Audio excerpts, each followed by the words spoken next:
Holy moly. There's a rumor that Avengers Doomsday has its wrap shooting sooner than anyone thought. And why that is, apparently, is good news. HBO sets multiple 2026 release windows. Terminator director James Cameron confirms he's working on a new movie, but has been unable to get very far in it. Director James Cameron confirms he's working on a new movie. That's what I just said. Has been stop that. Cut that out. It's me talking twice. Stupid idiot. There's Heat 2 rumors again. DiCaprio. It's warming up. Is he going to be in it? And unfortunate news that the great Robert Redford has passed away. A true legend, an icon, rightfully used an icon, Robert Redford. So we'll discuss all of that and more. We got TV picks. Roxy was at an Emmy party, so we'll talk about that and more on the show here today with myself, Mike Kalinowski, Roxy Striar. Let's get to it, everybody. It's Kristian Harloff Show. It's Tuesday. See, I almost said Wednesday.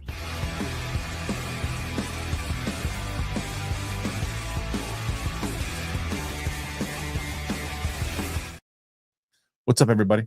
Welcome back to the show. It is Tuesday. Joining me on the show, Roxy Striar is here, ladies and gentlemen. Hello, Roxy. How you doing? Hi, Kristian. I hope you're having an amazing morning. You'll read too many comments. And Mike Kalinowski is here. The Three Musketeers. You could go fuck yourself. That's what I think about your morning. But they won't have a problem with you saying that, Mike, unless you grow a vagina, and then you should smile more. Roxy what did I miss? Stop coming in hot. Stop coming. Roxy got glass on her fist. Roxy, for a second there, I thought I saw your mug. I just saw the lower half. I thought it was a Plastic Man mug. Oh. Because I just saw like the red with like the yellow belt. Still DC. I've been using this for, since our DC movie news days. I remember. Yeah, there you go. And I don't read too many anything. I couldn't care less, but you have some toads on this network. Holy fuck, Kristian. All right. Did you get it all out? No, I gotta say one thing, No, Kristian. not even close. Let me at him. Let me go. Yeah, here, Harloff, you'll like this. So I'm doing, I do Halloween Horror Nights, Universal. I'm doing the one character I do up at the hotel there. Yeah. I'm doing hundreds of guests. I'm in line, this and that. I hear people, someone walk, I don't see it, but I walk by and I hear this. What is she proposing? That's great. And then they all go, Harloff! Like a crowd of them. No, I missed this. What happened? When he was working at Universal. Back when we did Sith Council, there's a line in Rogue One where this random ADR line is thrown in to help the storyline that they added. And it's just this one guy going, what is she proposing? Like out of nowhere. It's out of nowhere. It's so random. So we were at Star Wars Celebration and Harloff had said, hey, if anyone sees this, just say this. And I think we might have had one person do it. But so here to this is like 3 years later, I'm working Halloween Horror Nights. And someone ran by in the middle of Halloween Horror Nights, yells, what is she proposing? I start losing it laughing. I had a funny thing. My little one just started playing softball, and she always wanted to play. She'd never played. She doesn't know the rules. She doesn't know it's weird. She had gotten a little nervous because she had one practice, and then she's like, "We have a game. There's a game on Saturday." And she's like, "I don't." She's like, "I only have one practice. I don't know what I'm doing." And she was nervous, so I was like, "You gotta." Don't worry about it. The other kids are on the team. They don't know what they're doing either. It's okay. Well, let's learn this. So I took her in the backyard. She starts swinging. Out of nowhere, she goes, "I want to play." I'm like, all right, so let's go. So we go to the team. Turns out, luckily enough, her coach is a fan of the show, which is great. Found that out, and so that was nice. But that didn't really do anything except say she's still at the bat last because she showed up late. So a lot of good that did. I'm just kidding. He was a really nice guy. But anyway, she shows up. She takes the bat. And she gets to home, and I'm like, okay, they give her like 6 pitches at her age. I'm like, so we'll see what she does in her first one. Probably take a couple of hits. First swing, first at bat, swings, gets a hit, runs first. And I'm like, that's it. She went 2 for 4, batting 500 already. That kid, love it. So, damn. Yeah, that was my weekend. Kristian, are you guys 2 and done? Oh yes. Are you kidding me? Now, I mean, I don't know. I kind of picture you having a third. I'm sorry, it might be accidental. It ain't gonna happen. They got to push through. The swimmers got to push through. Not. It ain't gonna happen. So we but we, yeah, maybe 5-6 years ago, Rox, maybe a possibility, but no. Anyway, so never then say never. And I was so strict on my diet last week. You have no idea. I was so strict for 5 days, and then I ate like an absolute asshole this weekend. And we went to this place. Do you feel horrible afterwards, or you feel okay? No, I felt okay because it was we went to this place that we really liked, this Italian restaurant that it was a family restaurant that we ate at, and we just loaded up on all this food I just had not eaten, and then the next day we had leftovers. But so I went in yesterday. The reason I wasn't on the show, I saw 2 screenings yesterday, and I had already eaten kind of poorly. I ate pretty good yesterday in the city, except I went into the city and I went to see After the Hunt, the new Julia Roberts, Andrew Garfield movie. Good. I liked it a lot. I don't know what people were talking about. Okay. I liked it a lot. I think it's a conversation starter. I think that you like Luca's movies. I really like Lucas movies, and I think he gets people talking, and I think that you're going to be talking about this movie, and I really liked it a lot. But then, so I saw that. Then I had a break between movies, and then I saw Big Bold Beautiful Journey at 4. How's that? It's fine. So I feel like you would really like it. I think it's a streaming movie. I think it's a romantic movie. But I feel like, sometimes when there's movies, I'm like, it's fine, and you're like, I loved it. I think totally. I think it's one of those I loved it for you. I mean, easy mark. Yeah. But in these types of romantic movies, they have good chemistry. Exactly. Apparently, it's not the same movie that's pitched in the trailers, but I wouldn't know because I didn't watch any of the trailers. Neither did I. But during the break, I went and I walked around in the village, and I had gotten myself the La Industry pizza. Oof, really good. The really what? Industry pizza? Oh, the Industry, and it's really, really good. But that was only 2 slices, and then I went and I got myself like a Mediterranean bowl, and then did a lot of walking. But it was a nice time in the city. It was nice. I need to turn my overhead light off. It's pissing me off. Okay. I'm here. Yeah. So I'm hoping you're here. We've got a lot. And so, and the other thing, the reason I was a little late today, and it's my fault today. Roxy will talk about it a little later. But so I don't know if you guys have mentioned, and Roka might have brought it up on yesterday's show. I'm not sure if he did or not. But Netflix has a new doc called AKA Charlie Sheen. And it's my good buddy Andrew Freed, Boardwalk, who I have called Midas to you guys many times over. Welcome to Wrexham, Pepsi, Where's My Jet, Chef's Table, list goes on and on and on. Andrew's company produced this. And so I spoke to Andrew for about a good 25 minutes, half an hour, right before we got on and on the air. So I'm going to air that tomorrow. And that's why I was a little late. So anyway, and let's get into some stories because we got some. Hopefully that's what this show kind of is. So here is the first story, and this way we can have both Roxy and Mike being able to talk here, should they choose. This is a rumor. Comic book movie. The rumor is Avengers Doomsday wraps shooting much sooner than we anticipated, and why it's good news. As excitement continues to build for Avengers Doomsday, we have a big update on when the movie wraps shooting, and it's quite a bit sooner than we expected, ahead of its release in theaters next December. Avengers Doomsday was originally scheduled to be released in theaters next May. With it and Avengers Secret War set to film back-to-back, there were concerns that Marvel Studios was rushing the Russo brothers to get the guaranteed blockbusters out in time. Well, they've both since been postponed to December 2026 and December 2027, respectively. That's going to give the Russo brothers plenty of time for post-production VFX work and reshoots, the latter of which will be led to major changes for the movies at Marvel Studios continues to figure out how to end the multiverse saga. Doomsday, which started production without a complete script, began filming in the UK in April, and several actors, including Chris Hemsworth and Alan Cumming, have since confirmed that they're done with their scenes. Now, Daniel Rickman is reporting that the movie will wrap as soon as this week. This may mean we'll get something in the coming days to announce that the work is done on the movie. Crucially, Avengers Doomsday now has plenty of time to be perfected by the time it's released next December. That's good news. Though we'd bet on reshoots being factored into this lengthy post-production period, those will likely help Marvel Studios work around certain actor schedules and change key elements that make the movie better fit whatever the Russos come up with for Avengers Secret Wars. Earlier this year, Joe Russo said, "It's all in London. We're shooting them fairly back-to-back, and it's a lot of work. Again, we may or may not survive. We'll see. But we are very excited about it. We found a way into the story, and we think it's going to be challenging for audiences, challenging for us to execute, and it's exciting for us. It gets us out of bed to do it. I mean, that would probably be giving too much away. I think we're always looking for new faces because there's always new stories to tell. I think these movies are going to be a surprise. And then Shang-Chi actor Simu Liu, meanwhile, has shared an admittedly unrevealing photo from the Avengers Doomsday set. I think Jennifer Garner sent something today too, by the way.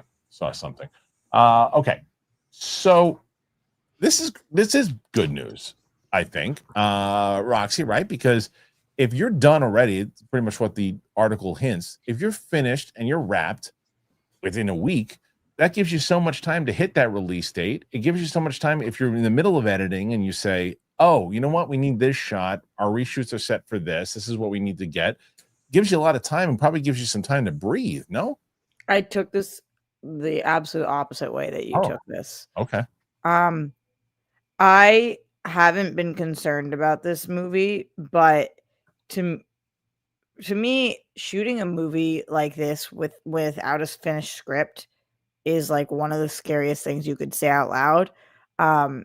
For those of you who have never written a script before, at any time you make a change to a page, it affects 5 other pages minimum. Like there's no time where you change a scene where it wouldn't be enhanced if you changed another scene or another thing in a good script, because all scenes affect other scenes. So hearing that they're banking on reshoots because they started filming when this script was not finished is one of the most concerning things you could ever hear about a movie of this scale. It means that they started shooting scenes that they thought were good concepts that would fit into a movie, or they're phrasing it a little strangely, and really they had the entire script finished other than the final post-credit or whatever, and they're just doing normal reshoots. But to me, this sounded like they're planning on extensive reshoots on the count of the fact that they did not have their script done.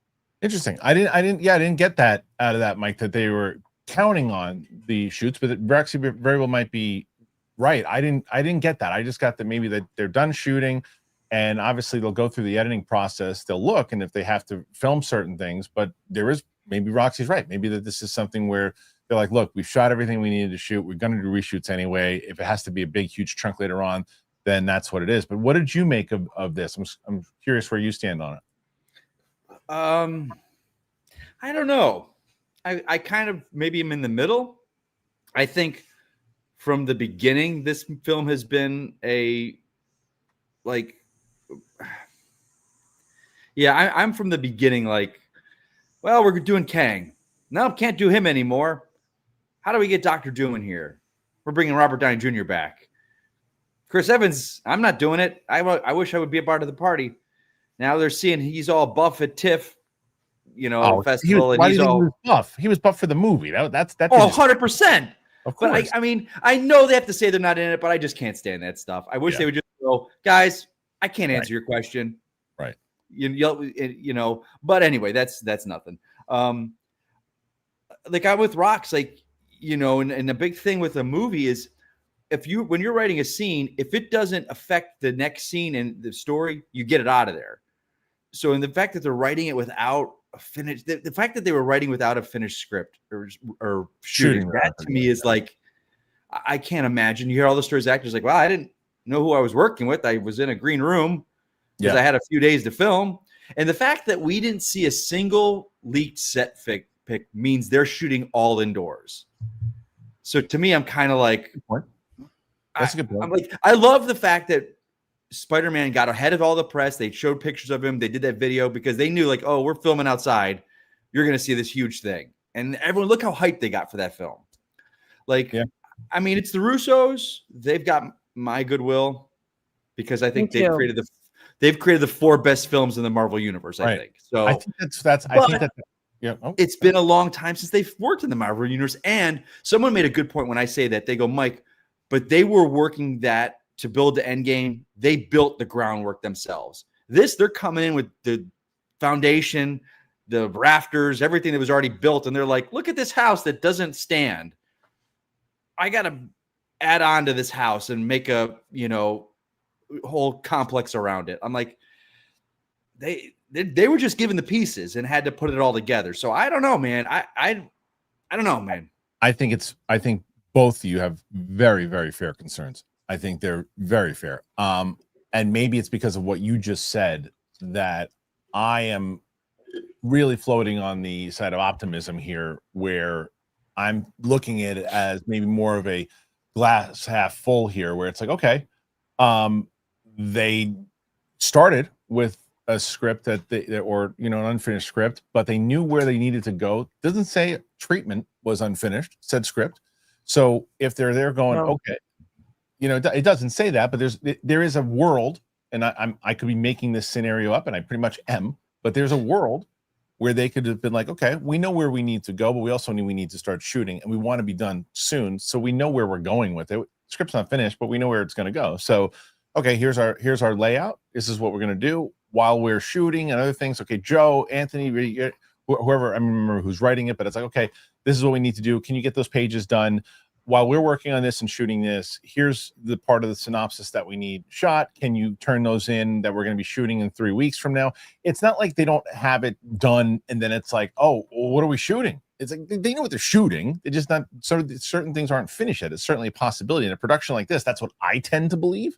Yeah. Or yes, you push your movie date back. They did. Or you wait until your script is done to start shooting a movie. I just think that this is becoming more and more common. I'm with Mike and you completely that I have a lot of trust in these filmmakers. Yeah. And so who am I to sit here? They've done something that I'll never do in my lifetime. What they've accomplished is so incredible. So it's not them that I'm questioning. It's the first time, and I've been hearing, I don't know if you guys ever listened to Greg and Coy talk about this, but they're like so concerned about these movies. Every podcast I listen to is so concerned about the Avengers movies. Where's MCU going? Where's MCU going? And I've been like extremely positive, literally up until today. Like, oh, I'm just so excited. I love the announcements. And I love the chair spinning, and I'm so into it. This is the first time I've been like, uh-oh, that did not sound good to me. And also, when it comes to this movie, I don't want it to be a Deadpool and Wolverine, right? Like, where it was fun to watch, cameo soup. Yeah, and but it was awesome. You're watching it and having a great time in the theater, right. And after you're looking, it's like that didn't make any sense. That movie, what happened? What? Oh well, what wanted to make be sense to you. Like, okay, like. He was supposed to reset the universe, and this was supposed to be the talk going into that movie was like, this explains the multiverse. This explains Deadpool in the MCU, how the X-Men come into it. And it really didn't. And it ended like, okay, they're going off on their way and he's not part of the MCU. He's back in his world. Yeah. The way I look at it, Mike, is that Thor Love and Thunder was a terrible Saturday Night Live version of MCU, and Deadpool and Wolverine was a really funny Saturday Night Live version of the MCU. Yeah, and it was fun, but it was just, I don't think I saw it twice in theaters, and I don't think I've seen it since. And I mean, do you guys remember what like Endgame, like Infinity War, like those were, I think, moments that will never happen in a movie again. When like the portal scene and the scene where they all get dusted, it was just like, but you felt for these characters because we'd been with them for so long. And when he's with Peggy at the end, now they're talking Captain America is going to be in this. We still don't know where Steve Rogers is, but we're going to see an evil version of him. That's the talk. Like, I don't think so. I don't think it's going to be an evil version. I think from what I don't know. Again, all this is rumor. We don't know anything, but I'm like, we don't know where these characters are. The newest rumors is that when Steve went back with Peggy, that offset something with Doom. So the version that we knew of Steve, we're going to see back. But who knows? You're right. It could be. We'll see. I like all that stuff. I wouldn't call it cameo soup, but I love Deadpool Wolverine. I think the studio would be stoked if this is another Deadpool Wolverine on account of the fact that was the last comic book movie to make $1 billion. Good point. I I see no problem with that. I found it to be very cohesive. I get what you're saying, Mike, in terms of its place in the MCU, but as a movie, I just found it to be fun, cohesive, exactly what I was looking for going to the theaters. I don't think that's what this is going to be. I think this has a lot more moving parts and a lot more heavy lifting to do. And because of that, I think that they need to have everything certainly in place. I don't love the idea that they have story in place and then they're plug and playing characters based on which actors they can get, which is what a lot of this kind of seems like to me. Like, okay, so we know that in this scene, we need to move the plot forward by doing this. We don't know which characters we're going to have do that yet because we don't know exactly who we have for what days or this person shooting this thing because everybody's so big. But we'll make it work within these boundaries because that does sound to me like, oh, okay, so you're just gonna like plug and play with all of our characters. I could be wrong. They could really have shot this whole movie. They could have had the script 99% finished, and I could be reading into these words way too seriously. But that's not what it sounded like to me. Okay. Mike, you had something else you want to say? Or you go? I do. So at Comic-Con, me and the boys, the Geek Buddies, we all took bets on Doomsday's runtime. Do you guys want to be added to this? Sure. So let me write your names down here. Let me get your names. I'm writing this down so we have it. So, all right. Roxy, what do you think the Avengers Doomsday runtime is? I'd have to look. What was Infinity War? What was Endgame? I don't know. Like, I would say like 240. Each of those were around 240. I'll tell you right now. Avengers Infinity War runtime was 149 minutes. So that's clocks in just under 2.5 hours. Yeah. I think that Endgame was almost 3 hours, but let me see. Yeah, 3 hours and 1 minute. Holy shit. Yeah. And that movie doesn't feel like it at all. Yeah, I love 1 minute. Wow. Yeah, but I think that also includes credits. So are you including credits on this, Mike, or not? Yeah, you just when they say this is the runtime of the film. Okay. I think it's going to be 242. Okay, let me write this down. 242. And Harloff, what are you saying? I'm in the same range, but I'm going to go 248 because I think that I just feel that, and if it's longer, I wouldn't be surprised because you just have so many people in this movie that if you want to give them a fair shake, you got to give them enough scenes. They have not even that. They have so much groundwork to lay. Wait, what are the other numbers? Who's got? Okay, who's got so what? all right, so we got. Do you know Jonathan Gabay? No. He's with a friend of the Geek Buddies. He's a executive over. I don't know where he is right now, but he said, "Let me get my glasses." Jesus Christ. He said 236. Okay. Mike Vogel, who you guys know from Geek Buddies, he said 237. Okay. Shannon McClung, Geek Buddies, said 240. And I went the opposite. I went the old Price is Right route, and I said 225. I have a feeling. My thought on that was they're going to get this all together and realize, oh, some of this doesn't work. We need to start trimming. We got to trim. We got to trim. So I'm just hedging my bets and going the opposite, going short on it. There's probably going to be a 4.5 hour version of this movie somewhere. Right. And then Secret Wars is going to be even longer. Yeah. Well, we'll see. I don't know. We'll see. You'll see. It's a good bet to have. What do you guys make of all of it? What do you think about the conversation we've been having so far about not just the runtime, obviously, but what do you think about the fact that this movie's going to potentially, still a rumor too, by the way, stop shooting this week? Good thing or a bad thing? Where do you land on it? Put your thoughts in there. Let me know. Okay, we're going to come back in just a moment. I got to tell you about Cash App. Please tell me you've been using Cash App. Please, please, please. I'd be so upset with you if you're not. Why? Because I'm giving you good deals here. Check this out. Oh, man, I'm so glad to finally talk to you guys about Cash App. I've been using Cash App forever, and now I get to talk to you guys about it. Don't worry. It's very easy, fast to sign up. Do you even know how much interest your money is earning you in your bank account right now? Well, let me tell you some stuff. Cash App can do way more than you think to make your money work for you. If you direct deposit at least $300 in paychecks each month and use the Cash App card for purchases, you can earn up to 4% annual interest on your savings. There's no hidden fees, no minimum balance requirements. Also, you can hit your saving goals even faster by turning on the Roundups feature on your Cash App card. With Roundups, every purchase you make using the card is rounded up to the nearest dollar, and that spare change is automatically put into your savings. Don't let your money sit around and gather dust. Make it work for you. Take advantage of high interest savings on Cash App today.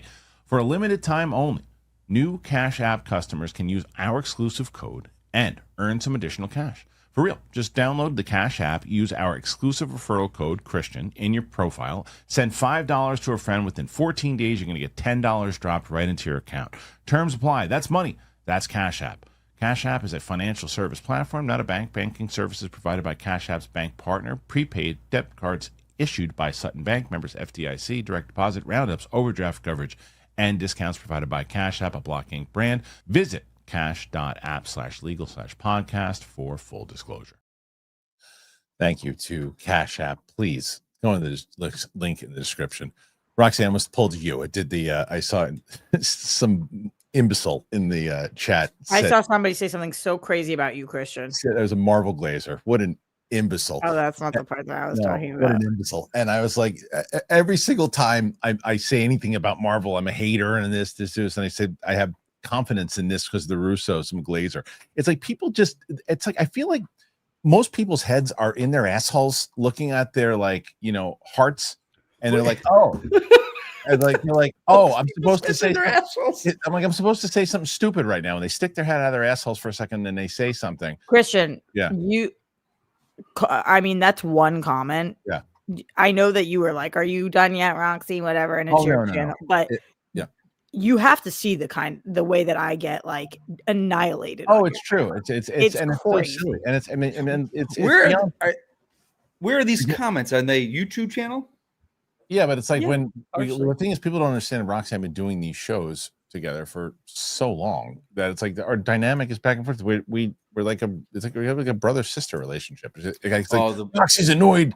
Roxy seems like she's annoyed to even be here. Why does she come on this show and quite literally never. The day that I'm allowed to wake up and exist, and it's so crazy how the internet has decided that I'm not allowed to do that. What was the other comment that you saw? The comment that I saw about you, it's actually, I don't know if it will piss you off, but I was like, I actually want to punch this person in the face. Oh, it's pretty disappointing that Christian never had a son or something. Oh, it's disappointing. I mean, piss me off. It's like, that's okay. Or whatever they said. He's more upset about it than I am. I don't. It's funny because just I hate the way that people put that on other. Like, you have two healthy, beautiful, talented, wonderful daughters. That's an insane thing to write to a stranger, but okay. Yeah, that one doesn't. It's like, okay. I just think it's not upsetting to you. It's upsetting to me that that's the state of our country sometimes, that somebody's sitting at home you know what I should write to him right now on his movie discussion channel? Right. That it's a bummer he doesn't have a son. Sure. It's you looking out as a friend. It's that's a crazy thing to write to somebody. Yes, can I ask you guys something? So we're on this topic right now. Yeah, go ahead, Billy. I know you hate Twitter, Harloff, and you hate that people like myself are on it in the way that I am. Oh yeah. How do you guys navigate the fact that you have a voice, you want to use it, but also you do have an audience that is a paying audience that Shannon and I were talking. She's like, we were sitting there. She's like, well, Mike, how do you some of the things that you've said, you've gotten into with people, let's just say one day you're, a series regular on a TV show, this could come back to get you. And I'm like, we were talking about, the current state of what happened this past week, and nothing I said was negative. I was very much, this was what was wrong happened. It was terrible. But some of the arguments I got in with people, I was like, well, I just find, and you guys have a bigger following than I do, is if you have a voice and people are putting out wrong information, it's, I think, the right to have to call them out on that. And again, I could do it maybe in a much better word instead of calling people fucktards. Right. But I think that's a problem. I think that people, but that's my favorite word to use of all time, Roxy. But I think that's an issue, though. I think that's I know. No. But what I'm saying is, I think that people automatically think because you have a following that you have to use your platform to speak and be part of a movement. Who says? Who's also to say that you can't do things behind the scenes, outside of it? Like, why does it have to be public? Why does everyone have to say, "Oh, where do you stand?" Well, fuck you. I stand where I want to stand. and I'll stand where I don't need you to like, you need to use your platform. It's the same way that I don't like the way you use your platform, Mike, but I can't tell you not to. You do it how you want. I agree with Shannon. I think she's right. I'm but completely in between the two of you guys. I know you are, Rox. I know you are. And I also, like, as somebody who lost hundreds of followers because of one post that I posted this week, I so feel you, Mike. Like, yeah. Kristian's right in terms of I gained absolutely nothing by saying, like, this is my moral stance on an issue. I literally gained nothing. And in fact, like, how much I get paid for certain things is 100% based on how many followers I have. And I lost followers, therefore losing finances, because I felt the need to be like, I think this is wrong. And then I kind of kick myself a little bit because I'm like, I saw this post that was like, what am I going to do? Spend my entire life trying to prove to people that I'm a good person only for them to think I'm a bad person? Let me just tell you guys now, I'm the devil. Move on. Like, it's like, I just don't I feel it so deeply. What? I just don't feel like there's anything to be won on social media. But but okay, to your point though, Mike, I will say, without getting into any specifics, every time I post something, every single time that I'm like, I don't know, and even if it loses me followers, I do get at least a dozen people in my DMs that say, like, you changed my stance on this. Sure. I appreciate you saying this.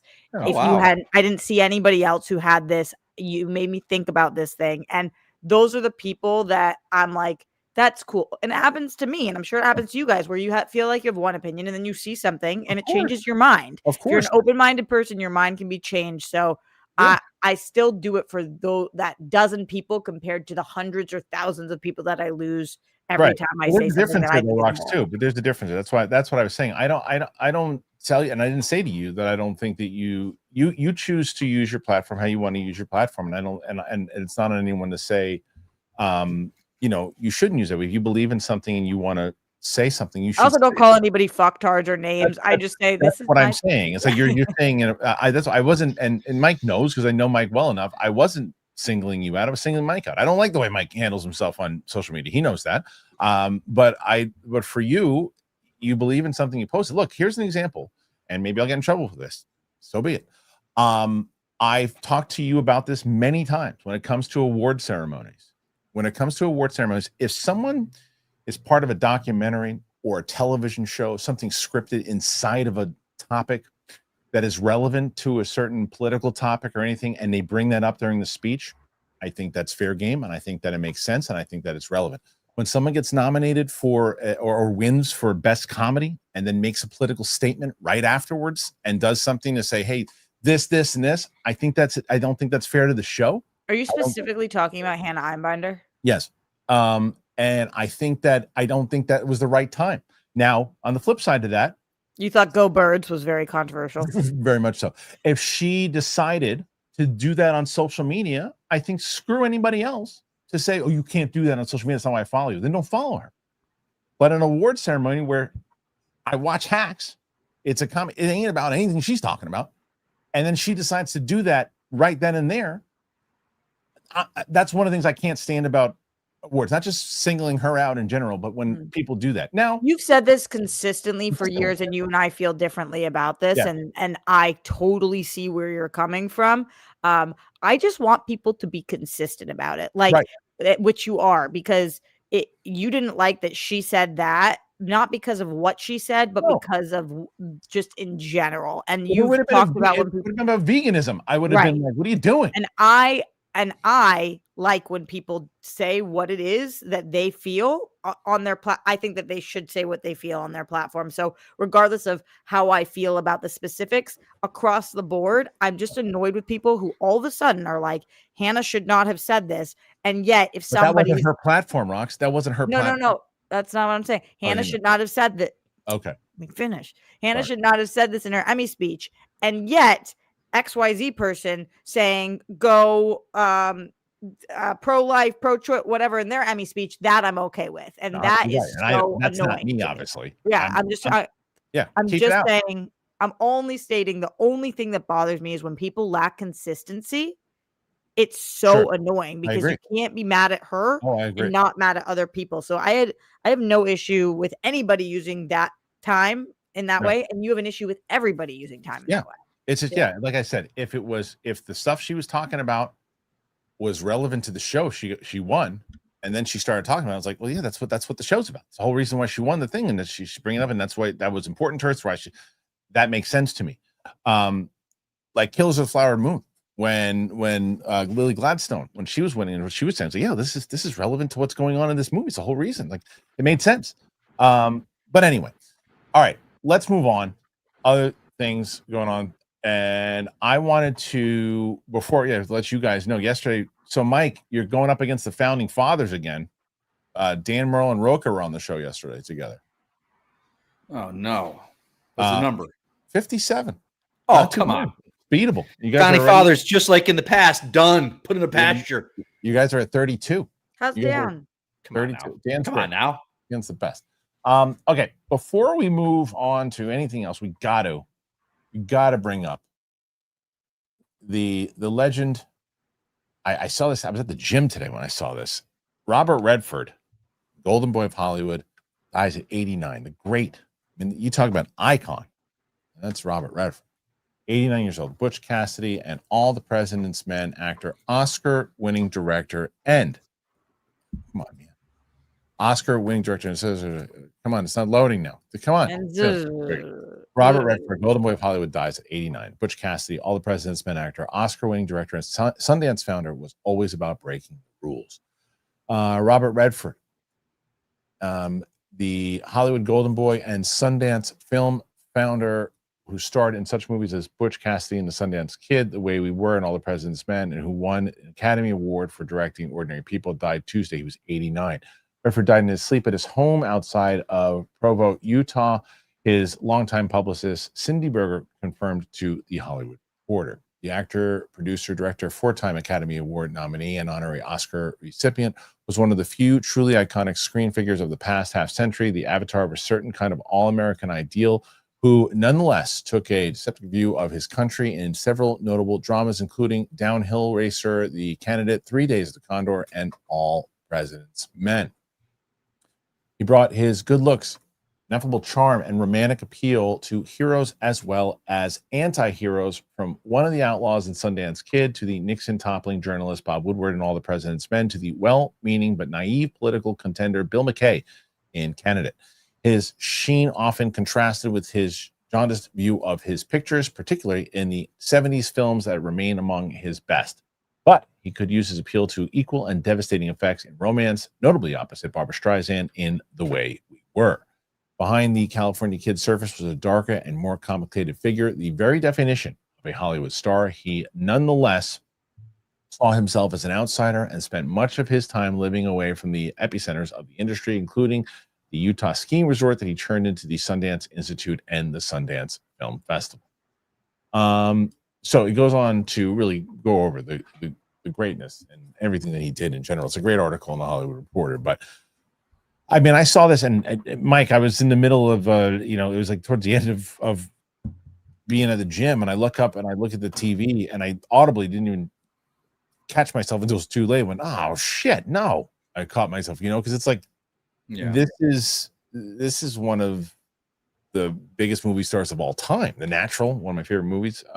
And yeah, I mean, you told me earlier, you heard it through the show notes today. So yeah, I woke up, late today, and I was opening up the email to put the thing in my computer, and that the first thing in the show notes is Robert Redford dies. It's like, come on, fuck, man. I mean, I haven't read the article. I'm hoping it was natural causes.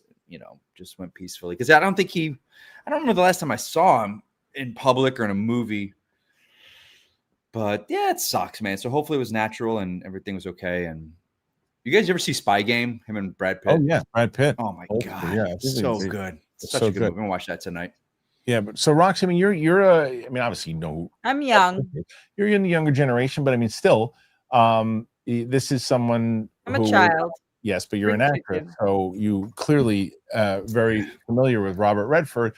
What stands out? Did you hear about it earlier? Did you hear about the notes? Like, what were your initial thoughts? Yeah, I see everything on every morning I wake up and I start doing social media posts for various companies and so I usually am the first to hear about any death because somebody posts a picture. And I was like, "Oh wow, bummer."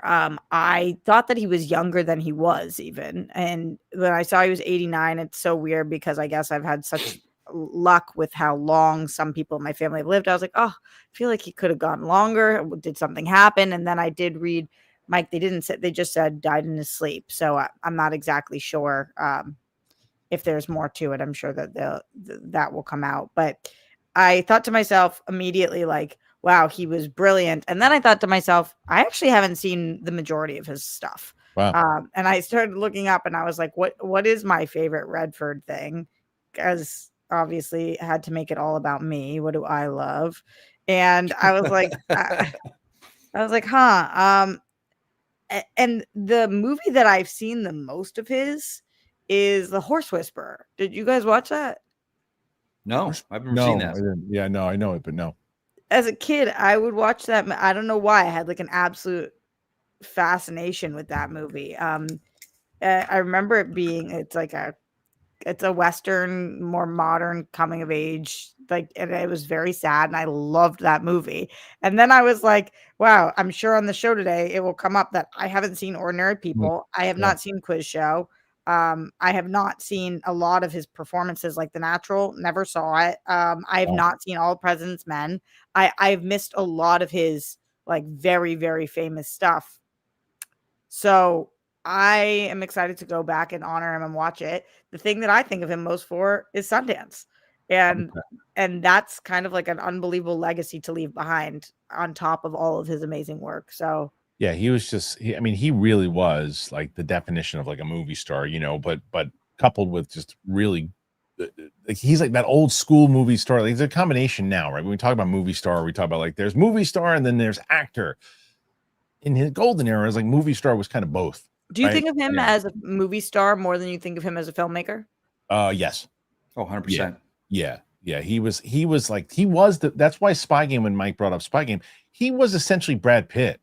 Like he was he was Brad Pitt first. He was Robert Redford. And like he was like that type of swooning by he had that kind of like you could see him doing like the Brad F1 when he was younger. He wasn't that he wasn't that over the top. He was real kind of subtle in his performance and real kind of, but he was just so charming and good looking. And yeah, of course. I mean, I've seen him in a half dozen more things, but just like, yeah, I know. And you obviously know him from Captain America as well. Yeah. So, but he was like very similar to Brad Pitt. I remember, and I think it was Legends of the Fall, because a lot of times, like whether it's whoever the actor or actress might be, people will be like, oh, they're only getting roles because they're attractive.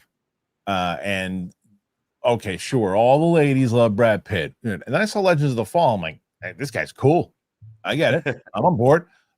Seven and other things. And the same thing went for Robert Redford. Like Robert Redford was like one of the everybody just thought he was cool and that he just was just such a solid actor. So he did. And as you mentioned, Roxy, not only with filmmaking and I mean, the one that The River Runs Through It is another one. Speaking of Brad Pitt, Craig Sheffer. That's a movie to me that I think of Robert Redford. And so he is I love Legend of Bagger Vance. He just did so much, and he did so much for the film industry in general. So this is one that is, you get like these, obviously any single time someone passes away, it's terrible. And, it's like the impact you talk about that they've had, the impact that Robert Redford had was just second to none. I mean, the guy was, massive. Like I'm telling you, like audibly, I went, oh shit, no. And I didn't. And some guy who was working out, was like, what the hell's going on? But it was one of those things. So I think it is unbelievable, and I think that this is like a lot of the reason why some people like myself, I actually don't want to speak for Mike or you, get into the industry. Not the reason, but one of the things that like I think about all the time is I desperately want to be remembered. I have such a fear of being forgotten. And what an unbelievable he will never be forgotten. He will always be remembered. And when you're talking about like, that's one of the things when people die, you go and you watch things again. It's like a second life. So fucking cool. Yeah, it is Roxy, cool. real quick, can I help with something Roxy said? So, Rox, I fight with what you just said a lot sometimes, but you have to remember already the impact that you've put out in the world. And again, I say this because I came from this as a place from someone that I went after Twitter with someone once, and I didn't put this. I was going to. Some kid was trying to come at me, and I said, well, dude, I'm on TV shows that are going to be watched for the rest of my life when I'm dead and gone. You're going to never be remembered. Now, I didn't say that. I wanted to, but I didn't. But the sentiment is there. The work you've done will be discovered 20 years from now. So you will be remembered. And I think that's something that we forget sometimes. And I think that's why we talk about, who do we impact? What do we say? We watch what we say. If I have one person say like, hey man, that thing that you said, and I'm a fan of yours, I follow you now because of this, that impacted someone's life, So even Roxy, as young as you are and what you've done, and as many people you got come at you to tell you to shut your mouth, your work is still out there, and you will not be remembered. I appreciate that. You want to know why it's been like so on top of mind recently? Is actually with I swear, Kristian, I won't make this political, but with the with the Charlie Kirk stuff specifically, like how many articles, every article was like father and husband, and felt so bad because he's a father and a husband. And I think it's very challenging to deal with being alone and wondering like if something happens to you, does nobody care because you didn't have a spouse or kids? It's like a very real and like possible and legitimate concern for my future that the place that we hold in society is only cared about based on how many offspring you have or if you wed. And so kind of like film is not, it isn't all I have. I have friends and you guys and, but it's definitely top of mind recently. It's fair. It's a fair concern, fair conversation in general. And look, if Robert Redford's passing is also having that conversation, this is someone that we all will always be remembered because of the impact that he has had. So again, Robert Redford, an absolute legend. Rest in peace to the great Robert Redford. It's never an easy transition, but what we will say, you did great. I thought you nailed it, Kristian. Thank you. What I will say though is that another movie star, someone I think will have major impact, is Leonardo DiCaprio. He has. Leonardo DiCaprio, it has been rumored for one of my favorite movies of all time, the sequel to Heat. Heat is one of my favorite movies of all time. The sequel to that movie has been talked up, and Leonardo DiCaprio was a name that's been floating around of whether or not he's going to be in said sequel. Well, the rumors are getting warmer. Last month came a report from Puck News about concerns over the budget for Michael Mann's Heat 2.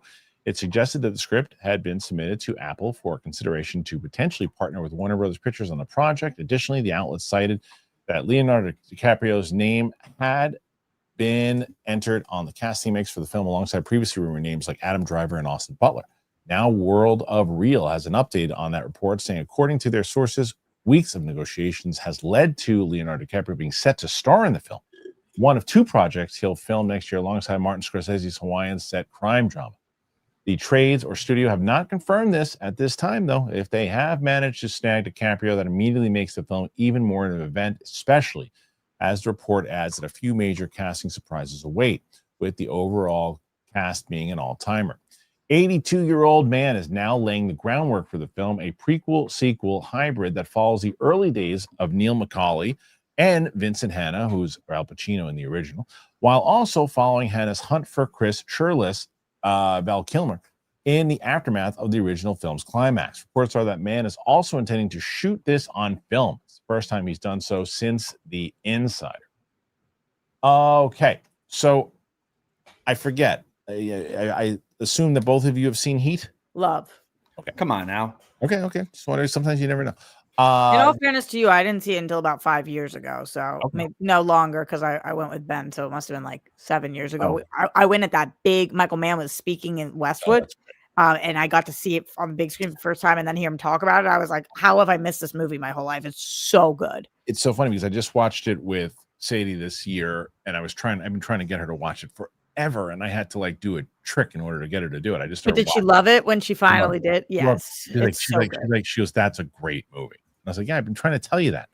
What's this Martin Scorsese Hawaii film? There's something that was announced a while ago. I remembered it when they said that. I don't remember the details. Tim and The Rock, right? About the like Hawaiian mobster or something. Yep, that's exactly right. That's cool. So they're right though that you make this way more of an event, and you probably get your budget greenlit because it was a highly rumored budget. That if you can get Apple on board now, it's Apple and Warner Brothers with Leo, and then you're probably gonna greenlight this thing, get a big budget, and they're gonna try to do what they did with F1, and they're gonna try to get it solid. I think did F1 perform, Kristian? Yeah, hell yeah. It did? It was Apple's highest grossing for sure. I think I don't know what the ending is going to be. I think it tops Superman. Oh, it's like it's going neck and neck. It's like 610. It's I don't know. It might have changed over the past couple days. Profit it didn't though. Profit, not profit. Yeah, Superman profit was pretty damn good. So let me tell you this real quick. You're saying that. I want to know, did any of you guys watch Dan Murrell's video about Superman's not going to make a profit? I've heard about it, but then I saw that. I want to see because now it's out there that it made a profit, and it's not Warner Brothers saying that; it's Variety. Yeah, it was the reports were disputed of what Dan had said. I'm curious about how I want to know how he came about that number.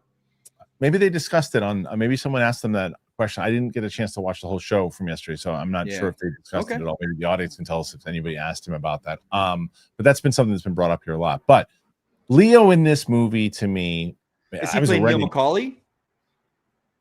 Maybe. I would assume he's probably going to play Macaulay. I would assume so. I mean, he's not going to play Hannah. I think that Chris Hemsworth should play Val Kilmer in the future part of it. Austin Butler, you think? Well, he was the talk. Austin Butler has such a Val Kilmer-ness about him. Oh my God.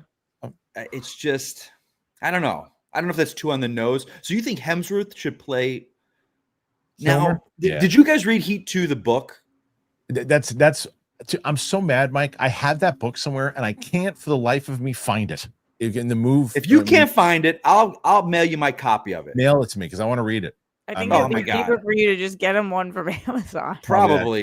Someone asked me yesterday. I have a birthday coming up. Someone said it's a fan wrote me the other day, and I was content. I'm only going to do it for one day, but I want to put a birthday list on for Amazon. I'm going to put Heat 2 on there. I know. I'm only for a day. Oh yeah. But anyway, I'll put Heat 2 on there. Anyway, so yeah, I think that Leonardo DiCaprio doing this is going to be great. I'd love to see the surprise cast. I feel Pacino's definitely going to be in this. It can't be too much of a prequel because I think Pacino was like 55 when he shot Heat. Right. But I mean, so if we're doing DiCaprio, right, what, 50 now? Yeah, you'd have to recast Hannah at that age. What do you guys think for women? Well, you're probably gonna have, I mean, I don't think his they're wife. Gonna have, well, I don't know. Hannah's wife. Hannah's wife. Yeah, originally he was divorced so many times. He was divorced so many times. What did he say? He's like, I'm on the downside of a marriage. My third. That's my third. Right. I think it's his third. Yeah, I think you're right. That was a pretty decent impression. That was decent. I've seen that movie so many times, Rox. Don't get me started on impressions. No. Oh no, God, no. That was the downside of my marriage. My third. Wow. That was like Borat mixed with like a 1950s diva. That's my third. I need you guys to know something. I, in my head, thought it was you nailed it. Sounded awesome. No. Let me tell you something. What you didn't do is nail it. Not even close. You tried. You tried hard. But it sounded like you stepped on a bear trap. Uh-oh. Ralph, sit down. You can sit here and fuck my wife and her husband's postmodernistic bullshit house, but you can't watch my motherfucking television. I think I did a perfect job with the You're You like a sound deep you sound South Joaquin lawyer. I do Phoenix. declare. Yeah, you I sound do like Joaquin declare. Phoenix and Joker Folly of Doo-Doo. Nailed it. Yeah. Anyway. All right. What do you guys think about DiCaprio in Heat 2? Good stuff? Bad stuff? What say you? Let's talk about the Emmys. Not the whole thing, because I didn't watch a second of it. But let's talk about sorry, Rox, what did you say? Not 1 second. No, I didn't watch a second. I saw a clip. Not a second. I figured I'd just read. I don't want to hear people. So I just checked who won. Very happy that Andor won for writing. Needed to. Yeah, man. It was a great win. Very happy that the studio won. I love the bear. Couldn't be in those categories. Didn't deserve to win. Should have been in the dramas. And Shut out. Yeah, and I love the bear. I love it. So you went to the. I don't even want to talk about the Emmys themselves. I want to talk about you went to the party. You don't want to talk about the Emmys at all? I don't care. So Apple, you went to the. I wanted to know if you guys heard Nate's opening monologue that I thought was. I didn't until you. Who's Nate? I don't even know who hosted. Gates. Rox, I know him because Shannon loves his SNL like George Washington bit he does. That's what he did to open. I heard. Yeah, I know, but watching him, I was kind of half watching because Shannon had it on. I thought he bombed as a host, and I think his so sad boys girls thing. I think that was a good idea, but was awful. Oh, like you could hear the groans in the audience about halfway through that. Well, okay. So Kristian, you don't know what this is about, so let me just tell you really quick. Do we have to? Yes, Roxy. I think that this you won't mind. Okay. So everybody's speech is supposed to be under 45 seconds. The host was like, "Okay, here's what we're gonna do. I'm gonna give $100,000 to the Boys and Girls Club of America, and every time one of you guys goes over the 45 seconds, you're taking away from the money." Yeah. And very quickly the money started running out. And I think that it did kind of backfire a little bit because then they made fun of it, made a joke of it. And people were like, I'll give more money for my time or whatever. But I was thinking about, I thought it was a funny bit, but I was thinking about, I've worked putting yourself in any of these people's positions. I've worked my entire life to get to this stage. And if I want to give a speech, and the speeches are some of my favorite parts of the Emmys. I love hearing what they have to say. But if I give this speech the way that I want to give the speech, the Boys and Girls Club are suffering. So I think people legitimately didn't want to talk. And so you see people stumbling and not knowing how to deal with it.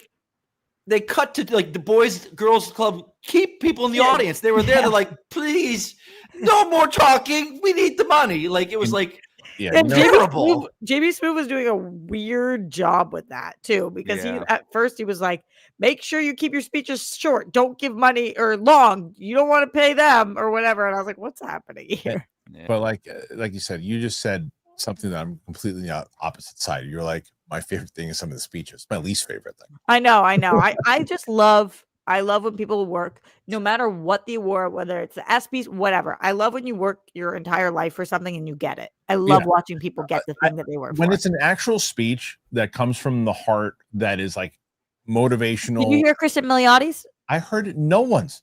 Oh, right. 0 seconds. No one. Kristen Miliotti was so awesome, dude. Britt Lauer was so awesome. Kristen Miliotti literally starts speaking and she just she ends it with I love acting. It gets on. It was so genuine. Right. So in a sea of nonsense, when it comes out like this, I do normally what I do when I watch these things is I'll fast forward. I'll watch a little of the speech and I'm like, you got me? And then they start listing off 7,000 names or going into some nonsense and I fast forward through it. How do you feel when people reference God the same way that when they reference politics or no? It depends on how are you preaching to me or are you thanking God? It's like if you're preaching to me saying, everyone, I'm just letting you know that if you take this into your heart and do this because you're looking at things the wrong way, then I'm like, don't do that. But if you're like, I thank God because I'm a person of faith, and good for you. Okay, fine. That's different. Don't preach, no matter what you're doing. I don't assume that I agree with you. Don't assume. And you're not there to do. And again, if it's relatable to your thing, fine. It's like I believed in this, so I did this, and thank God. That go. Of course, you should do that. You shouldn't be ashamed of your faith. You should express it. So, that's my opinion. Anyway, What the Emmys, but we're not talking about Emmys. We're about TV, and that's where we're at right now. So, Roxy, before you do that, I want to know about the party. How was the party? Was it fun? And holy shiitake mushrooms! I felt like I was in the right room at the right time. Good. Why? It was just so cool. So, for those of you guys who don't follow me on social, I went to the Apple TV after party for the Emmys. So that's everybody from Shrinking, Slow Horses, The Morning Show, The Studio, which won the most awards of the night, Severance, just like, I talk about TV every week on the show. There's not a single week that I don't reference that Apple's my favorite network in terms of television right now. Like, they put out my favorite shows. So it was pretty cool. And I had actors coming up to me at the party, and I won't say who, but that literally thanked me for my shows, recognized me, and and one guy who even said, we all talk about, we know that we have made it when you're referencing us on your shows. Yeah, I love and that. So I was like, tell us who. Name drop. I just thought that was the coolest thing. How about a show? Give us somebody from a show. You don't have to tell the person, just from what that was somebody from Dark Matter. Oh my god. And I was like, that is to me so cool that you guys know who I am. Like, I'm the biggest diehard TV fan that I know. And I'm in a room with all the biggest people in television from Apple. And you guys know who I am because I love what you do. Like, that's great. That was just so cool. And the whole reason I got invited was because I talk about their shows. Right. So that just felt really cool to be in a place where I felt like I was wanted because I just am such a huge fan. Well, you're about to do it again. So yeah, it's time for your TV picks. And we're going to start. We just kind of did that. Yeah, the Emmys I thought were great this year. I didn't say that. I thought that Nate did an amazing job. I thought the speeches were really good. I was watching it on my way to the party on my phone. It's nice when they're on a streamer, so you can just stream it. Like, it was on Paramount this year. What? I've been saying that for years. Yeah. I think a lot of people don't have Paramount, so that's probably a bummer for them. But I was easily streaming it on the road and thought that was great. So I really enjoyed the Emmys, and also shout out to Tremel Tillman that he gave an amazing speech as well. He brought his mom. Like, what an absolutely cool. I did see that line, Rox. I saw the line of like my first acting teacher was my toughest, but all great. I love that. Yeah. Great. Yeah, it's just so nice when you know where people are coming from. Did you see Britt Lauer on the back of her Severance speech? It said like "help me" or something. No, that's funny. Or like "I'm stuck in here" or something. It was funny. Like people were clever and cool, and I thought that the fashion was good. Grammy was not impressed with the fashion. Grammy thinks people need to mix up their hair. She's sick and tired of people wearing their hair down regular. She says. Okay. All right. Well, next one after that. Oh, I saw this. I saw a lot of this. Okay, so this isn't a TV show, but it's on Netflix, and I wanted to mention it because I watched this yesterday. I did an amazing thing yesterday that I'll talk about on my socials later this week, but where I was like incapacitated for hours, so I was able to watch something while I was doing what I was doing. Anyway, and this like helped me get through it because it was the most exhilarating doc. Holy crap. Unknown Number. The High School Catfish is, I don't want to give you guys any spoilers if you don't know, but it's about this girl and her boyfriend who are in high school who are getting cyberbullied, and the search to find who is doing it. And I was on the floor watching this, thinking about like, I cannot believe this is happening to somebody, and then I cannot believe this is who did this. Crazy. The story is crazy. So I incorrectly said that you told me who it was. It was Steph. I talked to Steph about it. I guess Steph watched this first. And then I asked, I think so. Like, because you just watched this recently, right? I watched this yesterday. Okay. Yeah. So it was Steph.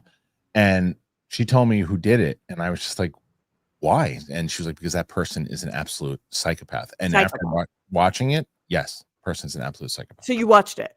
I watched a lot of it. And I watched the reveal.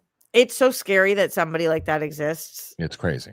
Scary. It's really crazy, and there's so much more to talk about with that thing, but it's we don't have enough time. Yeah.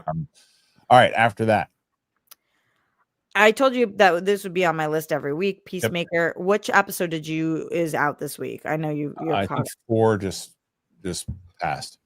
It was 4 is out. Yeah, it was 4 just came out. Mikey, are you watching this? Roxy, I need to ask you, Roxy. Have you seen all the episodes or no? No, I've seen 5. Okay. I feel bad because I'm Mr. DC, but this show is not getting me this season. Wow, okay. I think episode 3 was good. I think I'm hysterical when Tim Meadows does his jokes, but I think it does not fit. It's almost like a parody. I agree with you there. This show's almost a parody, but I feel like the show is just spinning its wheels. 4 episodes in, and I think they could have done it all in 2 episodes. If you're not into it in 4 episodes, I don't think you'll be into it in 5. I'm really into the idea that we are who we are based on nature and nurture, and like seeing different versions of people and how things would be in grass is greener scenarios. I love the concepts the show's presenting. But 100%. I definitely hear you. A lot of people are getting fed up with the bits. And I get it, Roxy. What you said is great, and I actually like this idea better than season 1 with just the butterflies and the monsters, the aliens. But I think you could have done 4 episodes in 2 episodes of what you're trying to accomplish. I haven't watched 4 yet, so I'll have to catch up. But Roxy, you're digging. I'm really digging it. Okay. Yeah. A couple more. Yeah. I watched this entire show. I watched season 1 last year, so I was like, or whenever it came out. This is called My Life with the Walter Boys. Okay. And I think it might be based on books. I'm too old to be watching this show, like far too old to be watching this show. And yet I found myself binging through season 2 in one day. I don't know what's wrong with me that this show just does it for me. I went and looked. It has like the worst reviews of any show I've ever seen. Oh, wow. Like people were like, this show is awful. And I'm like, it's really enjoyable to watch. It is like a soap opera. I've talked to you about other shows this year that have this exact plot. She's torn between 2 brothers. This is like a love story. Her whole family dies. She goes to live with this other family, the Walters. She is into 2 brothers. They're both into her. Who will she choose? We go back and forth. That sounds like shit. Mike's banging around pots and pans back there. I know, I hear it. So he didn't care either. So I just think it's so enjoyable to watch, but I can't wholeheartedly recommend it to you guys unless you're looking for something that sounds like this. Like it's just so fun for me. All right. Well, for you. To me, it sounds like dog shit. All right. No, not for you. If you like The Summer I Turned Pretty and you're looking for something else, you could try that. What's this? What's Only Murders in the Building? It's a comedy. It's starring a couple of people that you might have heard of. So is this the new season, obviously? Yeah. There's a new season. There's been 4 episodes out. I love the way that Hulu does this. They drop 3 episodes the first week and then 1 episode every week following. It gets you into it. I actually really am into the murder mystery this year. And that's difficult because I think we're like 6 seasons deep. It's a lot. Their dynamic of the 3 of them is elite. And also, I feel like Selena Gomez has found a confidence in herself that is like made her performance even better this season. The show rocks. It's a great comedy. Okay. So Selena Gomez is, I think to me, I think she's really I agree with you. Her comedy timing has developed. The more and more I see her, I think there's a couple of different things. I don't know, it was a short sketch I saw something her, but like she was just on Amy Poehler's show podcast, and like I think even her timing on that is good. She's so solid. My wife's gonna be excited because I didn't think this was out yet. It's not out until the 2 days from now. Okay, you've seen it. I saw the first 2 episodes, and this season starts off really strong. I will remind people that they follow real life events. So if you are so sick and tired of watching the news, this show's not for you. And I think that is one of the reasons this show continues to suffer, is because we're dealing with in our day-to-day life. And then it's like a dramatized version of what we're dealing with, but the actual things we're going through. for me, it works really well because I think that the performances are amazing. I think the perspectives are great. I like the nuanced conversations that they're having. And there's never going to be a time that Jennifer Aniston and Reese Witherspoon are starring in something that I don't think's amazing to watch. Like it's, and the rest of the cast is so Nestor's on it, who we interviewed. But every year they introduce like insane new actors. I don't know who's been announced, so I don't want to say who, but it's so good. Last one. AKA Charlie Sheen. So you interviewed Andrew Freed about this morning. So I'm assuming you watched it, Kristian? Yeah. I watched both parts. Yeah. So I put this on my TV picks, even though I know that they are calling this a 2-part movie. But to me, if you have 2 episodes, I'm gonna put you on a TV list. Sure. First of all, I didn't know. You think you know about Charlie Sheen, and then you watch this and you're like, I didn't know shit about Charlie Sheen. Right. And that's what a great doc does. Is it takes a topic that you're already interested in, but then tells you like this is what actually was going on here. I was so impressed with how open Charlie was. I mean, there's literally a 20-minute period where he's talking about why he started using crack. Yep. And like physically what the first time what happened to make him start using crack. And I was sitting there thinking like, this is mind-blowing that he was willing to do this. Who he got to be in the doc is mind-blowing. Yep. And it made me have a lot of respect. And also I recently watched Requiem for a Dream, which when I watched that, people were like, this made an entire generation of people scared to do drugs. And I do think that this doc, without trying to and without shoving it down our throats, I think it is a massive PSA for don't do drugs, kids. And I think it works very well because like you watch them literally destroy his life. Right. The stories that Nicolas Cage stories are crazy. Crazy. Yeah. I mean, crazy. Really the Nicolas Cage stories are crazy. Denise Richards is a saint. Like that was right. Yeah. It's amazing to watch her throughout. And so it's just so well done. If you have any interest in Charlie Sheen, this is a great thing to watch. And I asked Andrew actually yesterday. It'll air tomorrow. And we talked a lot about like how it came to be. Charlie was hesitant at first and said no initially, and the conversation on how it came to be was great. There's a lot of great stories into it too, and I'll air it tomorrow. So let everybody know. I think it makes him look really good by the end, though, but like not on purpose. But I do think it was really smart of Charlie to do. Yeah. Because in my eyes, after watching this, I have more respect for him than I did prior. Are you going to check it out, Mike? Yes, I will. Yeah, you should check it. It's worth it, honestly. Like it was fascinating to see what happened, and we all lived it with him, not knowing what was going on. So it's like there will be moments in it, like Tiger Blood or whatever, that you're like, yeah, that's what he was doing. When was the height of like Tiger Blood? Was that 09? It's got to be in that general area. It's right when he left. It's right when it's right. So between 2008 and 2009. Rox, do they go into his kind of battles with Chuck Lorre? Yes. Oh yeah. Full blown. Chuck Lorre goes into his battles. Yeah. He's in too? Yeah. So is John Cryer. Yeah. And Cryer? Wow. John Cryer's in check it out. And everybody's super honest about him. Like there's people in the doc who are like, I don't like him. Heidi Fleiss calls him like a pussy bitch.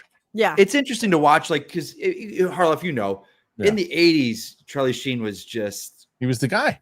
And it wasn't like one of those things like people would always compare him and Tom Cruise, this and that, because they had similar trajectories. They were just the era of the movie star in that 80s and 90s was different. And watching him in those 80s movies, it was so good. Do you remember when he popped in Hot Shots and how his body looked? And like they talk about it. That was his first stint being sober. When he came. Was it?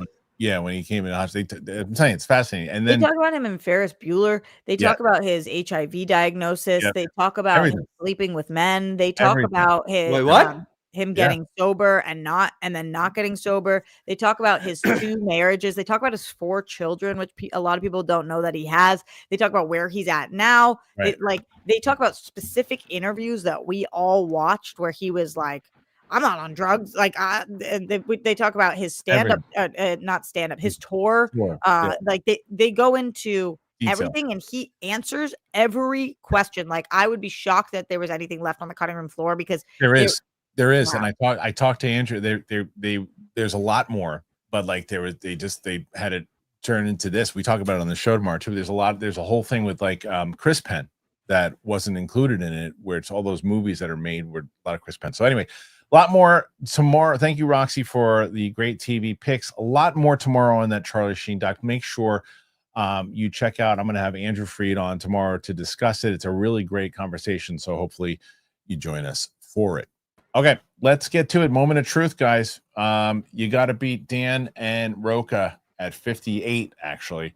Sorry, Mike. So you got a long way to go currently right now. Tell Andrew that the entire chat is now saying they're going to watch the show, and that's because of me. I'll take my check in the mail. I will. 52 you guys have right now. So I don't know if you're going to catch 58.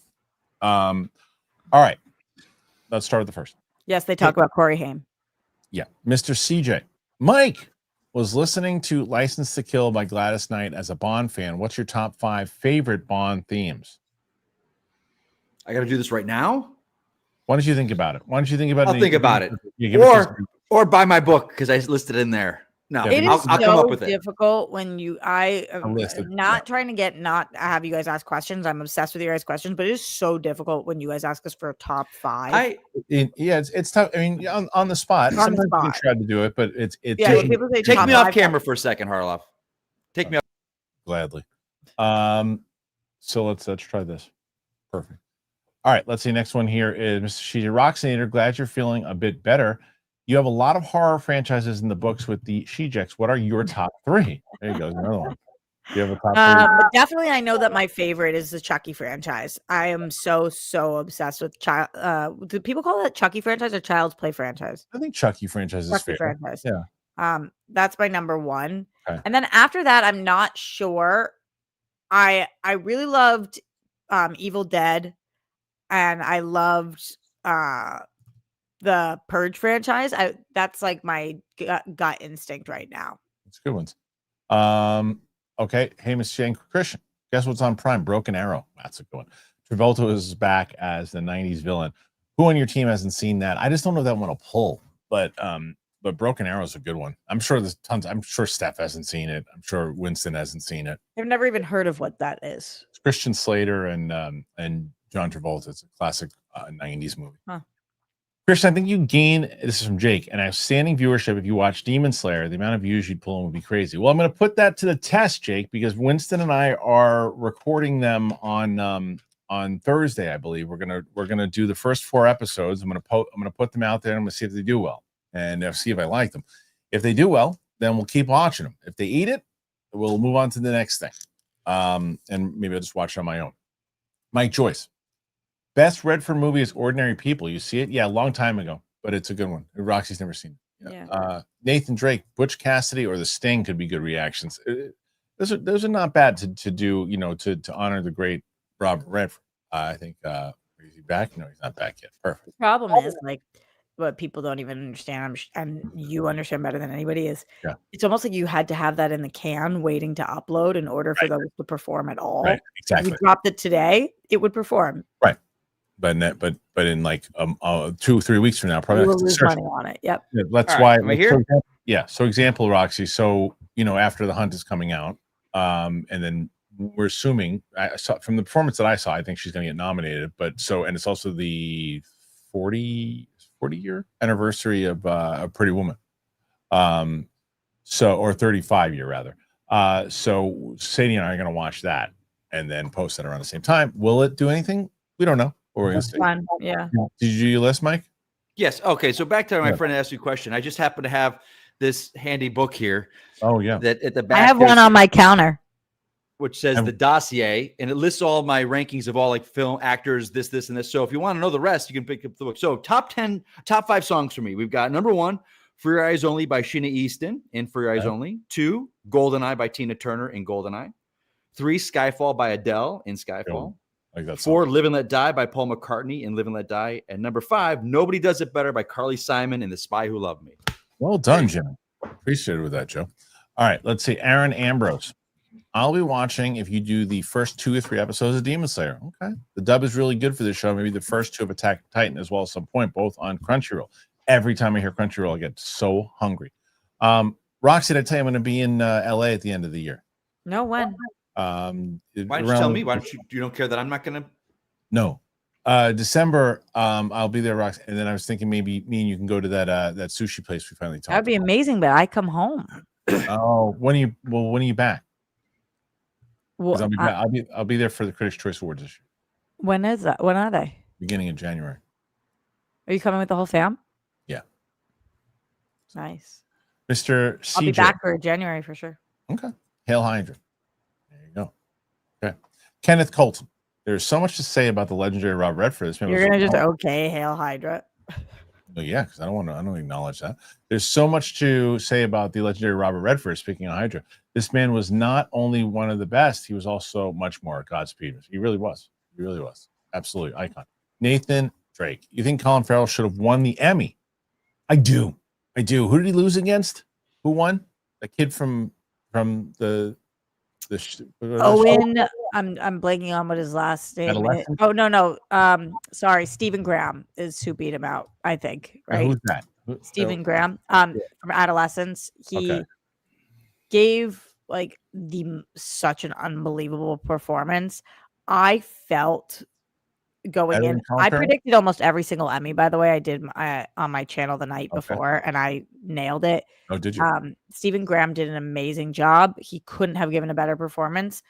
I said that I think that the edge should have gone to Colin Farrell, but Stephen Graham you can't knock it. It was like so unbelievable. I didn't see it, so I can't say whether or not he deserves it because I didn't see it. But what I will say is I saw that movie yesterday, The Big Bold Beautiful Journey with Colin Farrell and Margot Robbie, and because I'd seen The Penguin, and that's the last kind of thing I really have of Colin Farrell in my mind. It was nice to see Colin Farrell again. Yeah, that wasn't Colin Farrell. I mean, it was a great performance, but it was Oz. You know, it was nice. He's using the accent. He's got his charming self. He's just so good. He was winning everything else. Surprised he didn't win the Emmy. What did you guys think about Harrison Ford losing and then leaving? You didn't hear about that? You just told me about it. He lost and got up and left. Good for him. People were like, "What's going to do with sleep?" With Kira, the people were just like, no, not Kira. What the hell is Harrison Ford's wife's name? Calista Flockhart. Calista Flockhart. Thank you. Imagine like losing and just be like, and we're gone for the night. Do you know that happens all of the time? But when it's the Emmys and it's something along those lines, if you watch like Critics' Choice Awards, it happens all the time. It's just so subtle. There are people that are there, and then after that category comes up, they take off.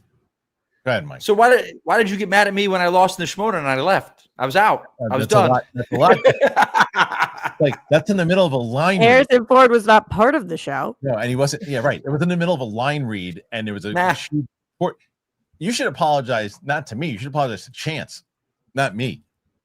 Nah, kid did good. Hey, baptism by fire with that kid at the mic.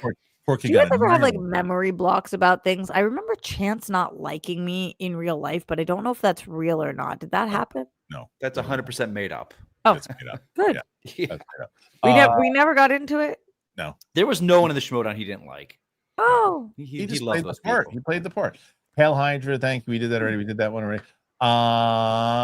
Go Pal, a little early support on my dad's birthday. Happy birthday to your dad, Go Pal. Amazing. Yeah. 56. You guys are 2 away from beating but we gotta like really boost the numbers if we want to win the week. Yeah, last week I had 95 until Cape Cows beat me. Sam Red, I'm late for casting suggestions. However, I noticed too many younger Disney and Nick actors mentioned in last week's stream. Oh, so they're talking about Roxy for my pilot. Where we're at currently, as I mentioned, I can't mention yet. We have a director and producer on board. I'm not allowed to really, not privy to be able to say anything about that yet. But we're going through, and basically what we're doing is, I told the audience last week, we're building on a stream, we're launching a Kickstarter, we're putting together a cast list, and we're going to try to go out to people inside of the cast and really build out a cast list of people mention certain actors and things, and we're setting this, submitting it to the director and producer, and their. Is this how you're telling me I lost my role? You did not. You are 100% on the top of the list for that role. Let's go, You baby. are the first name. I promise you that. But there are other names that are for other roles that are I get it. bigger names. And you were the first person, to be honest, that said to me, you need to cast this thing. Yeah. You said you were the first person. You said you need to cast the favors, everything's too. My favors go one way. The favor of these directors and producer go a lot farther. And Roxy, off air, I got to tell you about the producer because you're going to be pretty stoked about it. Oh, I'm so happy for you. Is December relevant to that or no? No, I mean, I will probably have meetings, but not necessarily. It could be. We're basically where we're at now. And then tomorrow I'll have more for the audience. I'm going to do my live stream with them, and it was great. They really got involved. It was amazing. They give ideas for the Kickstarter and everything too. But the new draft is submitted. Director and producer have it.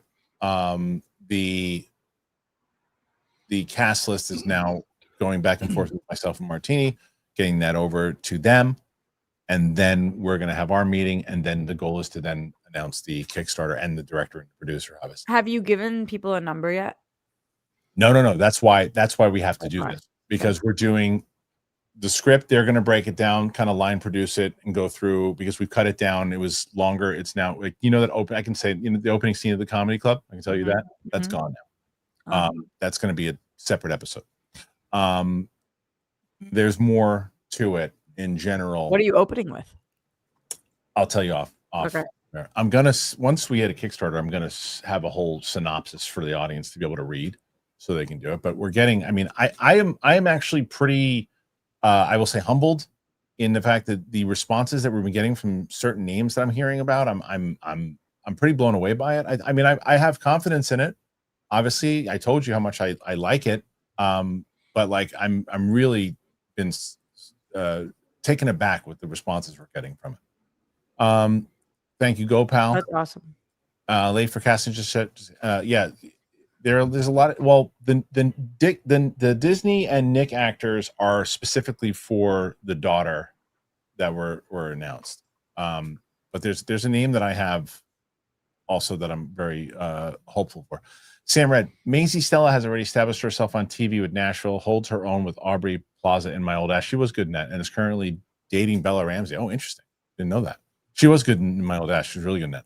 It's a great casting choice, actually. Sam Red, I don't want to bombard your email in the channel description without permission, but I can send more. Yeah, please do. Please send it. I always say schmoescontact@gmail.com is the best part. Sam Red, fun fact, I took a casting class in college taught by the casting director who found Natalie Portman for Leon the Professional. Love that. Please, Sam, send it over. Dude, I love that movie so much, and I got so much heat. Great. So much heat for loving that movie. Really? Why? Who? Why? Who would have a problem? So you like The Professional? Bring it, because there's I somebody loved it so much. I think it was because it was right after I had watched Interview with the Vampire and didn't like it. Okay, so okay, you got it. But I found them to be completely different. I got They it. are different movies. Yeah, but that people think it's the same controversy, and I did not find it to be. By a young actress being put in that. Yeah, it's acting. It's acting. I have a random question. I have a random question for the audience. Anybody going to the Met game tonight? John Darius. Hey y'all. Why are you going? I think so. I think I'm a Yankee fan, but my friends. You are? Yeah, you didn't know that. So, but I'm gonna go and I think go with the fans, with the friends. John Darius. Hey y'all. Shocked Paramount may buy Warner Brothers. If Batman 2 is a huge success, $1 billion in guns DCU, including his Batman performance, what may the future be for DC? Is it likely one of their worlds will be canceled? I mean, there's always a likelihood that anybody's world can be canceled if it doesn't perform. It has nothing to do with who bought it, though. It's a matter of performance. I just don't understand why Warner Brothers is even thinking of selling it, considering the year they're having. Well, it's not just about this the is movies. A banner year for Warner Brothers. You're just talking about the film. You're just talking about film. Yeah. You're not talking about all the other stuff that comes with it. But I also was under the impression for the past few years, Paramount was on, life support. Borrowed. When I saw the Skydance, but Skydance just bought them, and Skydance has the guy who owns Skydance that I did not know. The most richest guy. They're battling back and forth about it, but the guy got more money than anybody. Yeah, go ahead, Roxy. But then why didn't he buy Warner Brothers? Probably cheaper. Yeah, but then why would he then buy Warner Brothers? Maybe there was a lot to go. Again, maybe it was because of what he could do and the prices. It's a strategy. There's strategy behind it. I'm super curious if there's legal issues behind that. We're gonna find out soon. Mad Dog Task on HBO is great. Any news on Black Rabbit? Oh yeah, you know what, Rox? I'm surprised. The Task. Have you not seen it yet? No.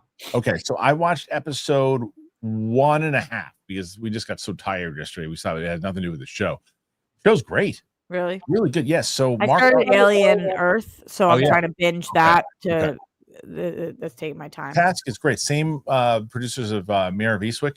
Yeah. Mm-hmm. So I'll tell you who is a star, and I can't even. It's so much of a star. I can't remember the poor guy's name. But you remember the brother in Ozark? Oh, Tom Pelphrey.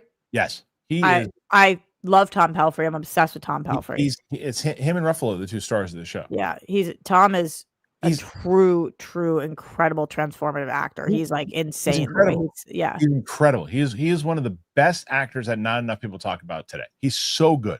I mean, the minute he starts, he's great. You know him from Ozark, which is a better way to know him than most people remember him from Iron Fist, which I feel like is why it's taken him so long to take off, because that show got so much heat. I never even saw that show. You didn't watch Iron Fist? Nah.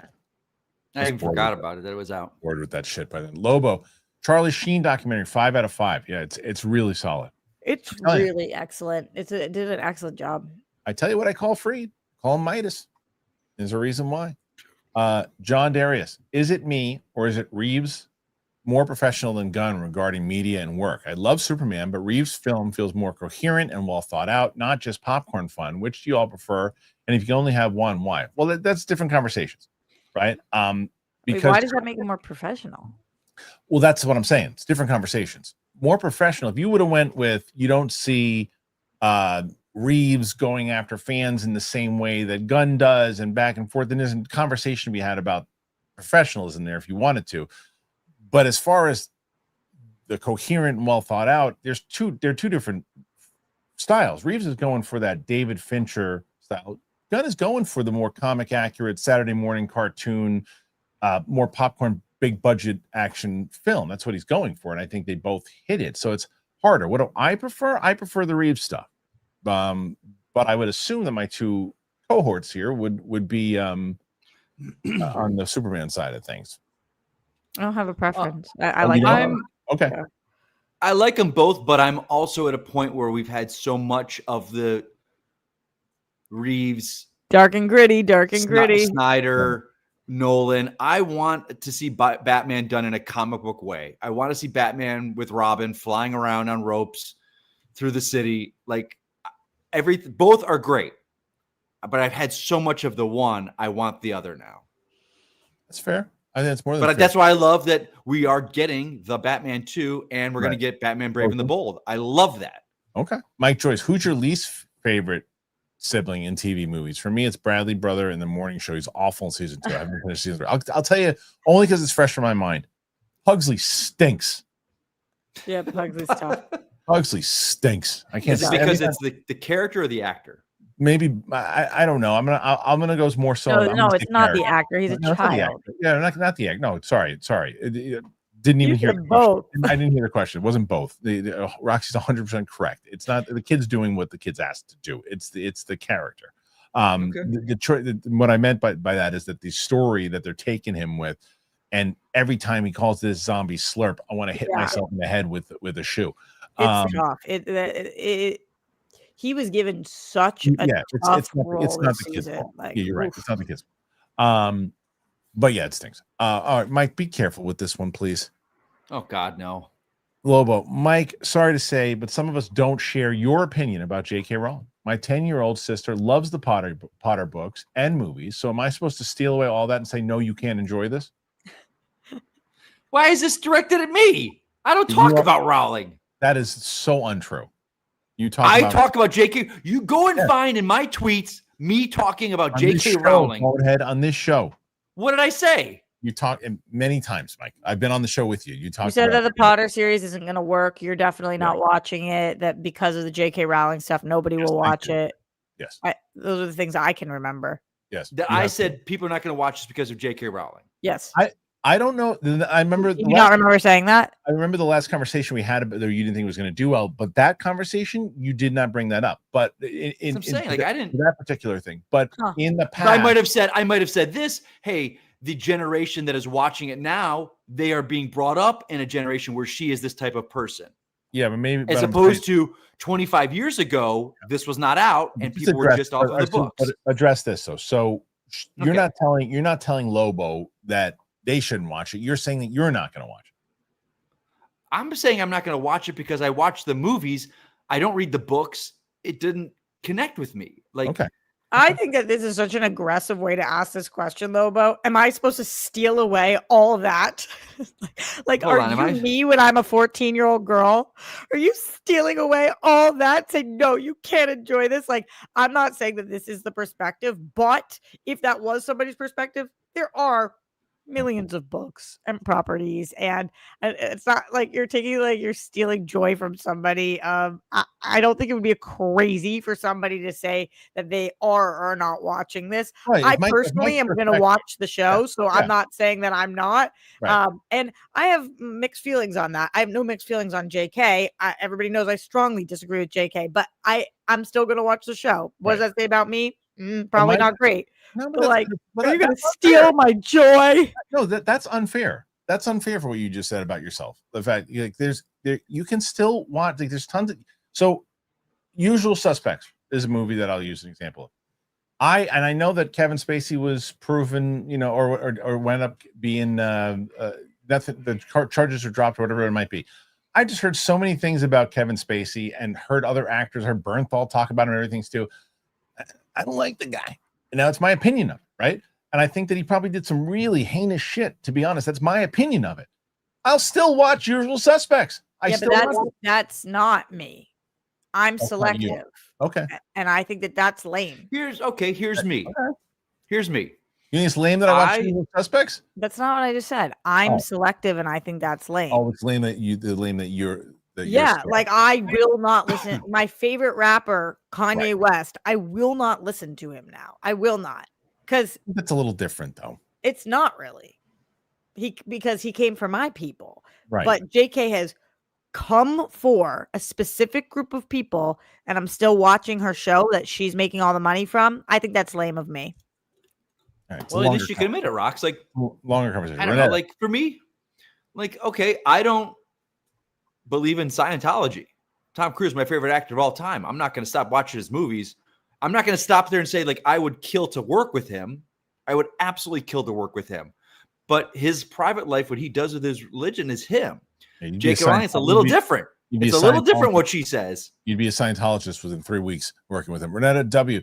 Hey, squad. Big one. Yeah, Mike. I would not. Real quick. I'm not even religious in anything. Yeah, it's Tom Cruise. You ask Mike, you believe in aliens. Okay. Big smiles seeing Mike and Roxy in the mix. What is a drink that made you so sick you swore not to drink it again? Mine was Long Island iced tea. Adios, motherfucker. Oh, I got one. Yeah, it's a brand of whiskey called Dickel. I got drunk on the Dickel in college. I don't. Holy Christ! Never again. Did you guys have AMFs? No. Adios, motherfuckers. You guys didn't have those bright blue fucking drinks. Adios, motherfuckers. Yeah, AMFs is what they were called. You go to a bar or an AMF. It was like tequila, rum, vodka, and whiskey all in one drink, plus like this blue powder, and actually you would have one and you would be on the adios floor. Motherfuckers. Yeah.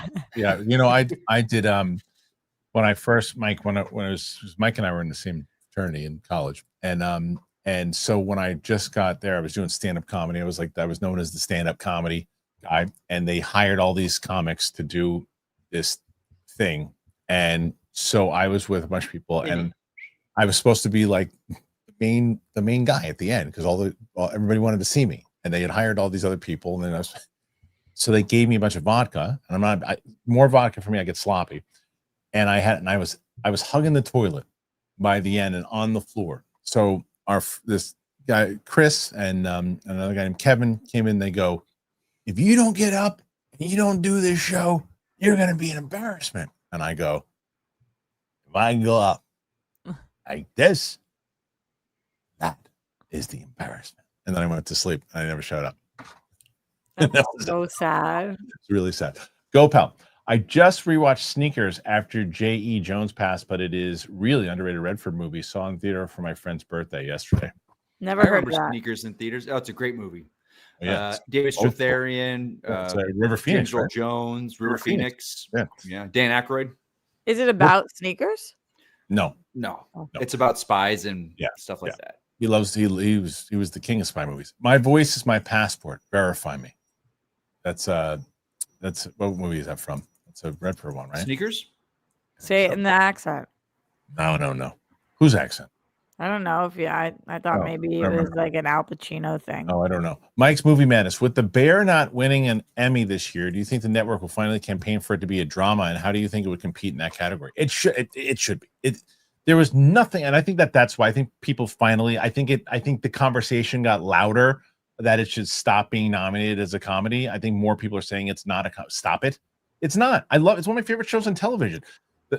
Roxy and I joked about it. There's a scene that happens in the last season, which I loved the last season, by the way. And the last season of Jamie Lee Curtis and Jeremy Allen White sitting at a table together. There's not one laugh. It's a hardcore drama. And it's not just the show. It's the problem is you're now putting Eben Moss Backrack and Jeremy Allen White and Io DeBerry in categories in comedy categories. Yeah. Like as the actors, right? That's not Jeremy. They've got to be pissed off. So, the question be being, how will it compete there? I'm so happy the Pit won, and honestly, even though I was at an Apple event, I'm obviously not paid or sponsored by Apple. And what I will say is, it was very clear that everybody on that event thought that Severance was going to win, but I thought that the Pit was going to win, and I said so much out loud, which is kind of funny of me. Maybe keep your mouth shut, Roxy. No, it's an opinion. I was so happy for the Pit. And as much as I love Severance is my favorite show of the decade. You guys know I'm obsessed with that show. I thought this was an amazing year for the Pit to win. I think it was a really exciting year for the Pit to win. And I don't think the Bear would have beat out the Pit, even if it wasn't drama. I don't know that it would have made a difference for this particular year. Maybe in the future, but I agree with Possibly, Rocky. yeah. You can tell the buzz behind the Pit. Yeah. Renetta W. Trammell just took the Emmy and my heart. That mom shout out, it was pretty great. Pure legendary vibes. Chef's kiss, perfect. Yeah, he's great. He's a star. And he brought his mom out on the carpet for the Apple Awards. And she was just like so cute holding on to him. I love that. Yeah, it was really, really sweet. He was so good at Mission Impossible. He stole the scenes he was in. Lobo, I just read Joaquin Phoenix and Viggo Mortensen were supposed to be in one battle. Really? Are you happy they got Leo and Sean instead? I'm happy they got Sean Penn. That's not lazy casting. Look, I love Joaquin and Viggo. I love them. I just think that Leo and Sean were so great in that movie. Oh, you saw it? Yeah, I saw it. It's good. So, Roxy, do you know that? Yeah, I liked it a lot. So, Roxy, you know that the Sean Penn, you notice that his haircut was ridiculous in the interviews that he was doing, that Charlie Sheen? In AKA Charlie Sheen? Yeah. It did look a little off. It was from that. It was because of that role. Oh. His hair is. By the way, if you didn't have enough reason to watch AKA Charlie Sheen, Sean Penn is in a significant amount of the dog. A lot. So when he popped up, I was like, "What?" Yeah. No, I look. Joaquin and Viggo would have been great. It's just as good as they both are. Leo and Viggo Mortensen. Yeah, I don't know. Sean Penn brings such a weirdo energy to this. Not that Viggo couldn't. Viggo's incredible, and I love Viggo. But this particular role, what he did, I think Sean Penn's going to get nominated. Lobo, saw Skyfall in 4K, Roger Deakins cinematography and flawless. What's your favorite Sam Mendes film? Minus 1917. It's a good one. Skyfall and Road to Perdition. Let me see.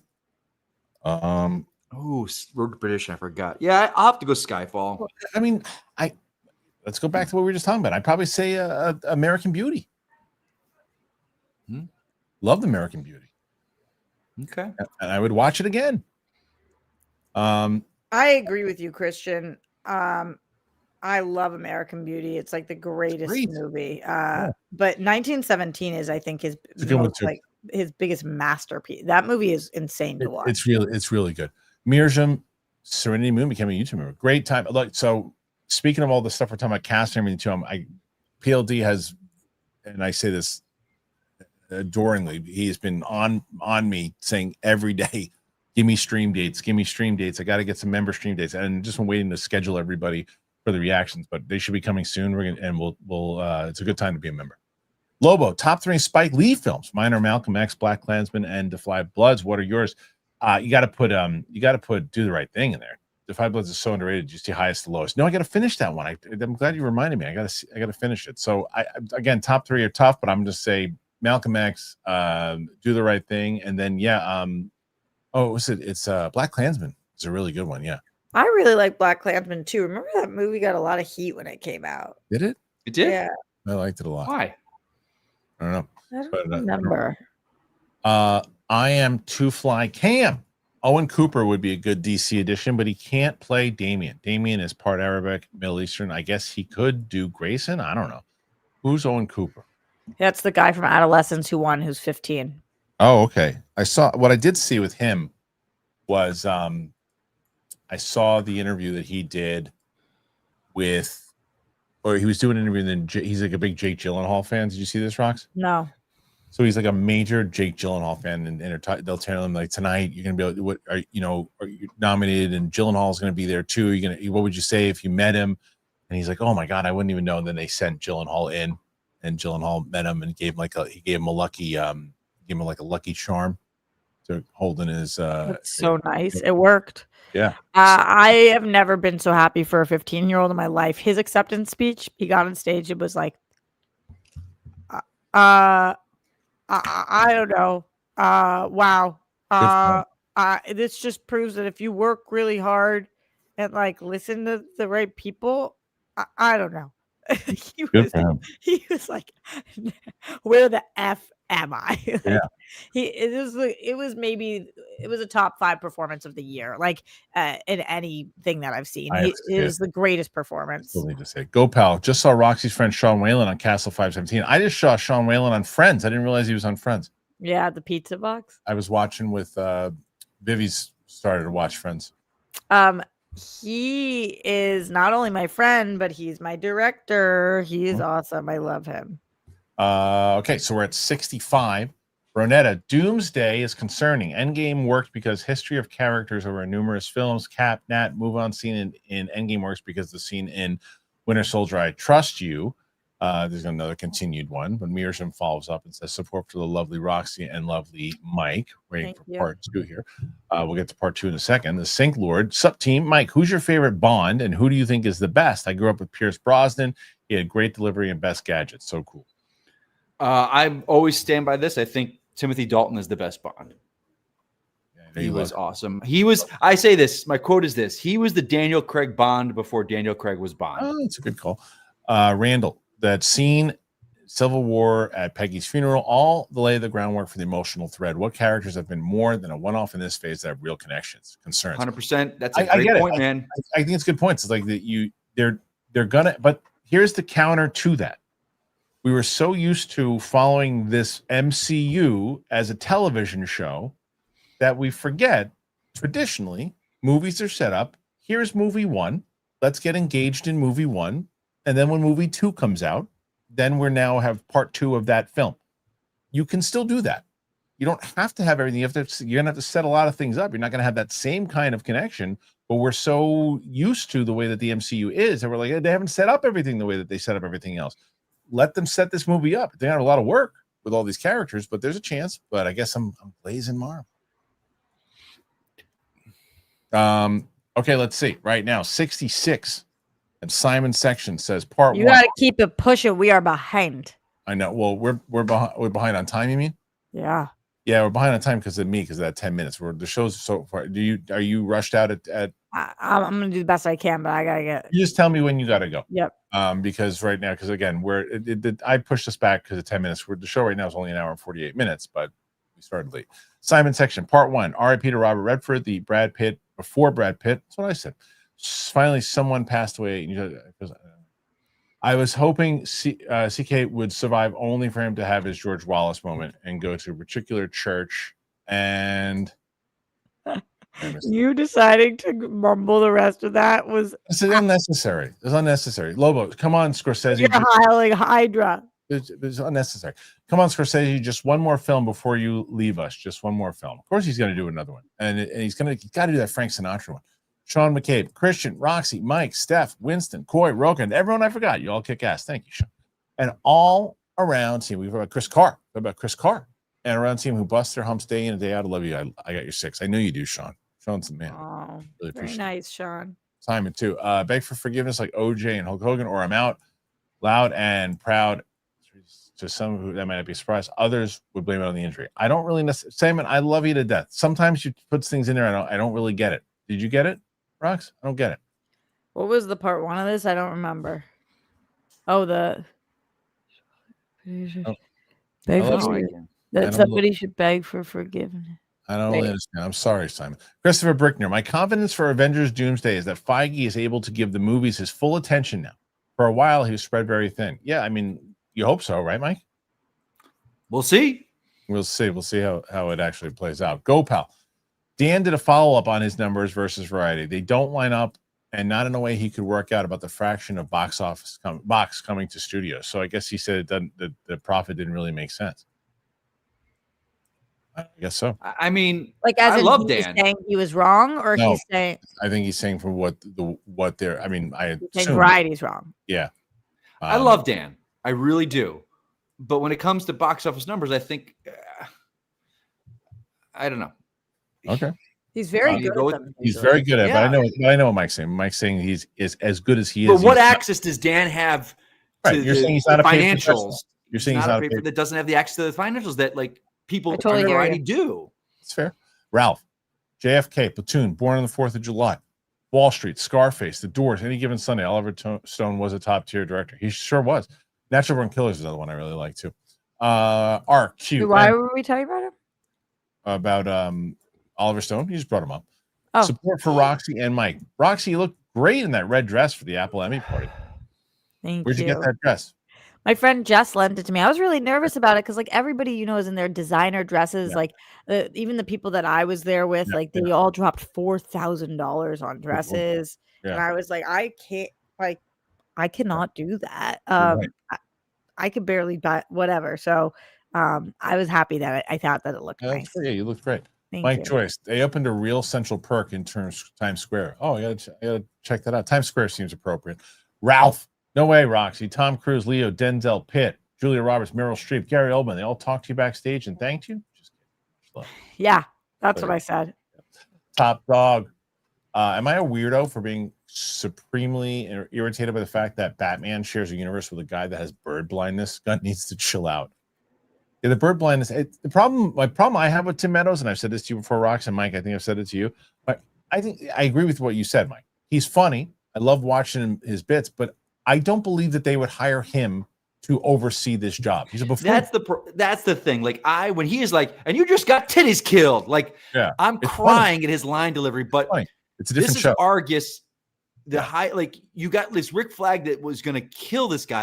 I love Frank Grillo in that role. I love him. Great. He's so good. He's hired a bunch of buffoons, and it's like, he looks like that's why Argus is supposed to be this elite force, and it's just like why would you put him there?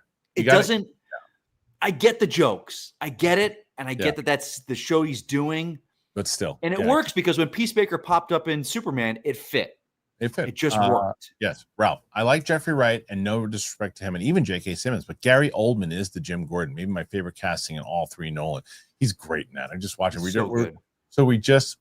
People are asking where Dark Knight Rises. As soon as this show is over, I'm going to make it public with me and Sam. Dark Knight Rises reaction. Nick Alexander, I watched The Munsters again last night. Holy fucking shit! Only way to make it worth it is to watch your reaction with Brett. Yeah. I remember when you guys were like on a kick for like weeks about that. For weeks, $40 million, the biggest scam in history. Brandon Summers, pitch a spinoff for a character from a movie you enjoy. A submarine movie with Tremel Tillman's character from Mission Impossible would be incredible. It's a good one. It's a good question. Let's see. Another one though, Brandon. Tough, as much as it's just like it's one of those ones that you got to like really dive deep into it to think like who's the first person I would think of to do their own character. I mean, the first one I don't know who comes to mind. God, that's tough, man. Yes, it's hard. Yeah. You know what? I'll give That's you one. all. We talked about Frank Grillo. I'd like to see a movie with Frank Grillo's trainer, the trainer from Warrior, doing managing your fighter. Yeah. That'd be cool. Yeah. That's such a good question, man. I'll have to get back to you. Maybe reach out to me on Twitter if you're on Twitter, and I'll answer that. Ralph, who would you like to see, aka style, no holds barred documentary about after Sheen? Mine is Robert Downey Jr. It's a good one. Also, I know. For my son made me cry. Who you got? I would love to see this, but I don't know how authentic it would be. I would love to see one of these on Steven Seagal. Oh my God, that would be super authentic. But you have to. But would he be as open as? That's what I'm saying. Yeah, of course not. I would love to see. No. Yeah. Eddie Murphy. The fall of that man to what he has become. My God. Yeah, it's true. Roxy, you got one in that you can think Amanda of? Bynes. Oh, let's go in two. Is she the one right now, Rox, that like her face, she's like painted the eyebrows and her and there's like a heart. I just am curious what's going on. No, I'm like wanting to watch somebody's. What happened? Hey, Mr. This Sunday is Tulsa King season 3. Oh, great! I'm so caught up on. I just got caught up on 2, so I'll be like bouncing. Oh my God! Yay! I didn't know. I'm excited for that. Z-Rod, which X-Men are you all excited to see in Doomsday? If the old school X-Men, then probably watching Patrick Stewart and Ian McKellen again would be great. Yeah. I want to. I mean, for me, it's James Marsden as Cyclops. But that's good too. when he popped up in Days of Future Past, and they had that nice little thing at the end, like that was awesome, and that's what I needed. Yeah. But I do want to see him finally get the due in the role because he's always been shortchanged. There, Top Dog has Sam watched Tarantino's films. She's seen Pulp Fiction and the Kill Bill movies, but not the other ones. My dad thinks he's a very promising director. That was hilarious. Gopal, a US HK John Woo reaction series would be great. Killer, Hard-Boiled, Broken Arrow, Face Off. It's something that could be in like it'd probably be Winston. Don't forget Hard Target. I know we brought that up earlier, but Winston would probably be the one to watch those. James Lavario. I drove from Austin to Nashville to see 9 Inch Nails last weekend. What do you think of their music and Trend Atticus film scores? Well, they just did After the Hunt. Really good. And then they're doing Tron also, I think. When I see they're doing a score, I'm so excited. Yeah. Let's see. Next one is Bobby Jackson. Just saying hi. Thank you, Bobby. Hi, Bobby. Bobby rules. I always say that about Bobby. Bobby's one of the best. 70 so far as we're getting down to Sink Lord.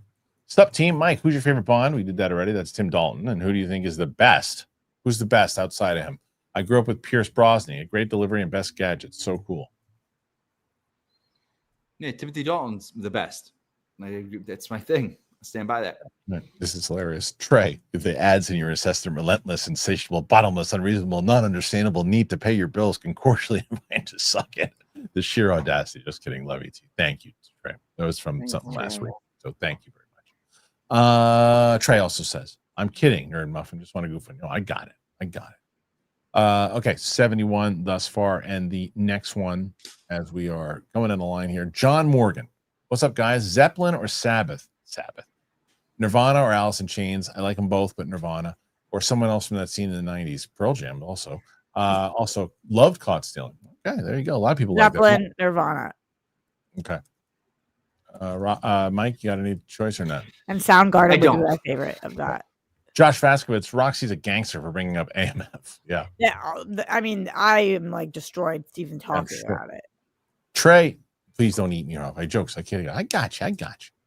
Legend MM600. You all rock. Let's go Mariners. Stop this. We division leaders. Stop this. Mad Dog. You have a sense of humor. Thank you. You forgot about my second part. Black Rabbit looks good. Which one's the Black Rabbit again? I don't know what that is. Movie? Yeah, I missed it. Oh, yeah, that's the one. That's the one with I know what it is. That's the Jude Law and Jason Bateman one. Oh. Have you seen that trailer, Rox? No. It looks good. It looks pretty good. Yeah, I agree. Trey, love you all, and you do great work. Thanks for letting me goof on you guys. You're all my mini series on Netflix. Okay. Yeah, it looked good. We saw the trailer. Thank you, Trey. Much appreciated. Great profile pic. The Sink Lord. Interesting take, Mike. I do like Timothy Dalton. License to Kill is a great watch. Top 5 movies. Great soundtrack. Patti LaBelle and Gladys Knight. There you go, buddy. Oh, no, Rox. You looked great. Total smoke show. All due respect. Sydney Sweeney. Who? Josh Vasquez. Yeah, that's what everyone said to me. Sydney Sweeney who? Did you see her when you were there? No. You got a bath soap coming out, Roxy? Yep. Would you buy it? No, don't ask him that question. What was you Soak doing? my balls and nuts. Simon section. Apologies, guys. When I saw People versus Larry Flynn after the failed attempt on his life, he was in a wheelchair in a court wearing a T-shirt saying "Ocean's Black." That's not the same person, but they're still controversial. Okay, I mean, I guess that's what he was talking about. Thank you, Simon. You're talking about Larry Flynn. Trey Wharton. I feel bad that I can't hold my farts in at work and crop dust my coworkers mercilessly. It feels like Mike. Mike, you send this in? Poor lad, but gotta let it fly, baby. Yeah, I feel like Mike, you do that universal. No? The amount of people who have DM'd me, Kristian, asking who it was that I was calling smelly, it just made me think of that because the crop dusting. Absolutely hilarious. Okay, we did it. We officially, the show's 2 hours, so we went over a little bit. We hit the 10 minutes over. 71. Pretty good. So then tomorrow I'll have a chance. We have a shot. And then we'll see if Steph can do it on Thursday or the new team of Capes and Cowls. We'll see. All right. The new team of Capes and Cowls with Chris Carr. And she replaced Coy? Yeah. Simon section. Well, Coy is hard conflict of interest with Coy because of the DC show. Simon section. Mike, if there were to come up with a video game where you'd play Timothy Dalton as Bond, what story or gadgets or countries would you like to evolve? We've got to go to the Far East. We've got to go to somewhere in Eastern Europe. Yeah. I gotta have the GoldenEye grappling hook belt. That's a good gadget. I love. Sure. Yeah. All right, Rox. Where can the good people find you? Everywhere at Roxy Striar, Wednesdays and Sundays on my YouTube channel, youtube.com/Roxy Striar. At Mike Kalinowski, Twitter, Instagram. Thank you guys for joining us here. Apple Podcasts, Spotify. And speaking of Spotify, I will get yesterday's show with Roca and Merle up on there too. Like I said, I was at the city all day. I handled that. So bye to Roxy, bye to Mike. Thank you guys again for being here. Really appreciate it. 73 on the day here. Looking forward to your Demon Slayer reaction, Kristian, says Jake. Thank you, Jake. I'll hopefully people watch them. Keep doing them. So let's see what happens. You guys rule. Clips channel. Make sure you go to that Clips channel, please, and thank you. Check out my Out of the Theater reactions that I did. I did one smaller film, one big budget film. So make sure you go and you check those out. It helps get more exposure to those movies. Tomorrow, please check out the show. I'm going to be interviewing my friend Andrew Freed about the Charlie Doc Legend MM600. Favorite team and player? Mine's our catcher. I'm Yankees, and right now. It's hard. It's cliches, but I mean, how do you not? How does Judge not the best? Thank you guys for being here again. My Bond. Oh, here you go, Mike. Before you go, Bond. Who's your favorite Bond villain all time? Oh, off the top of the head, Raul Silva, Javier Bardem in Skyfall. There you go. Thanks again, everybody. We'll be back here. I'll be back here tomorrow. Make sure you come and you check us out. Make sure you stay on this channel. We're going to release the Dark Knight Rises reaction in just a second here. So appreciate you, and we'll see you on the flip side. Bye.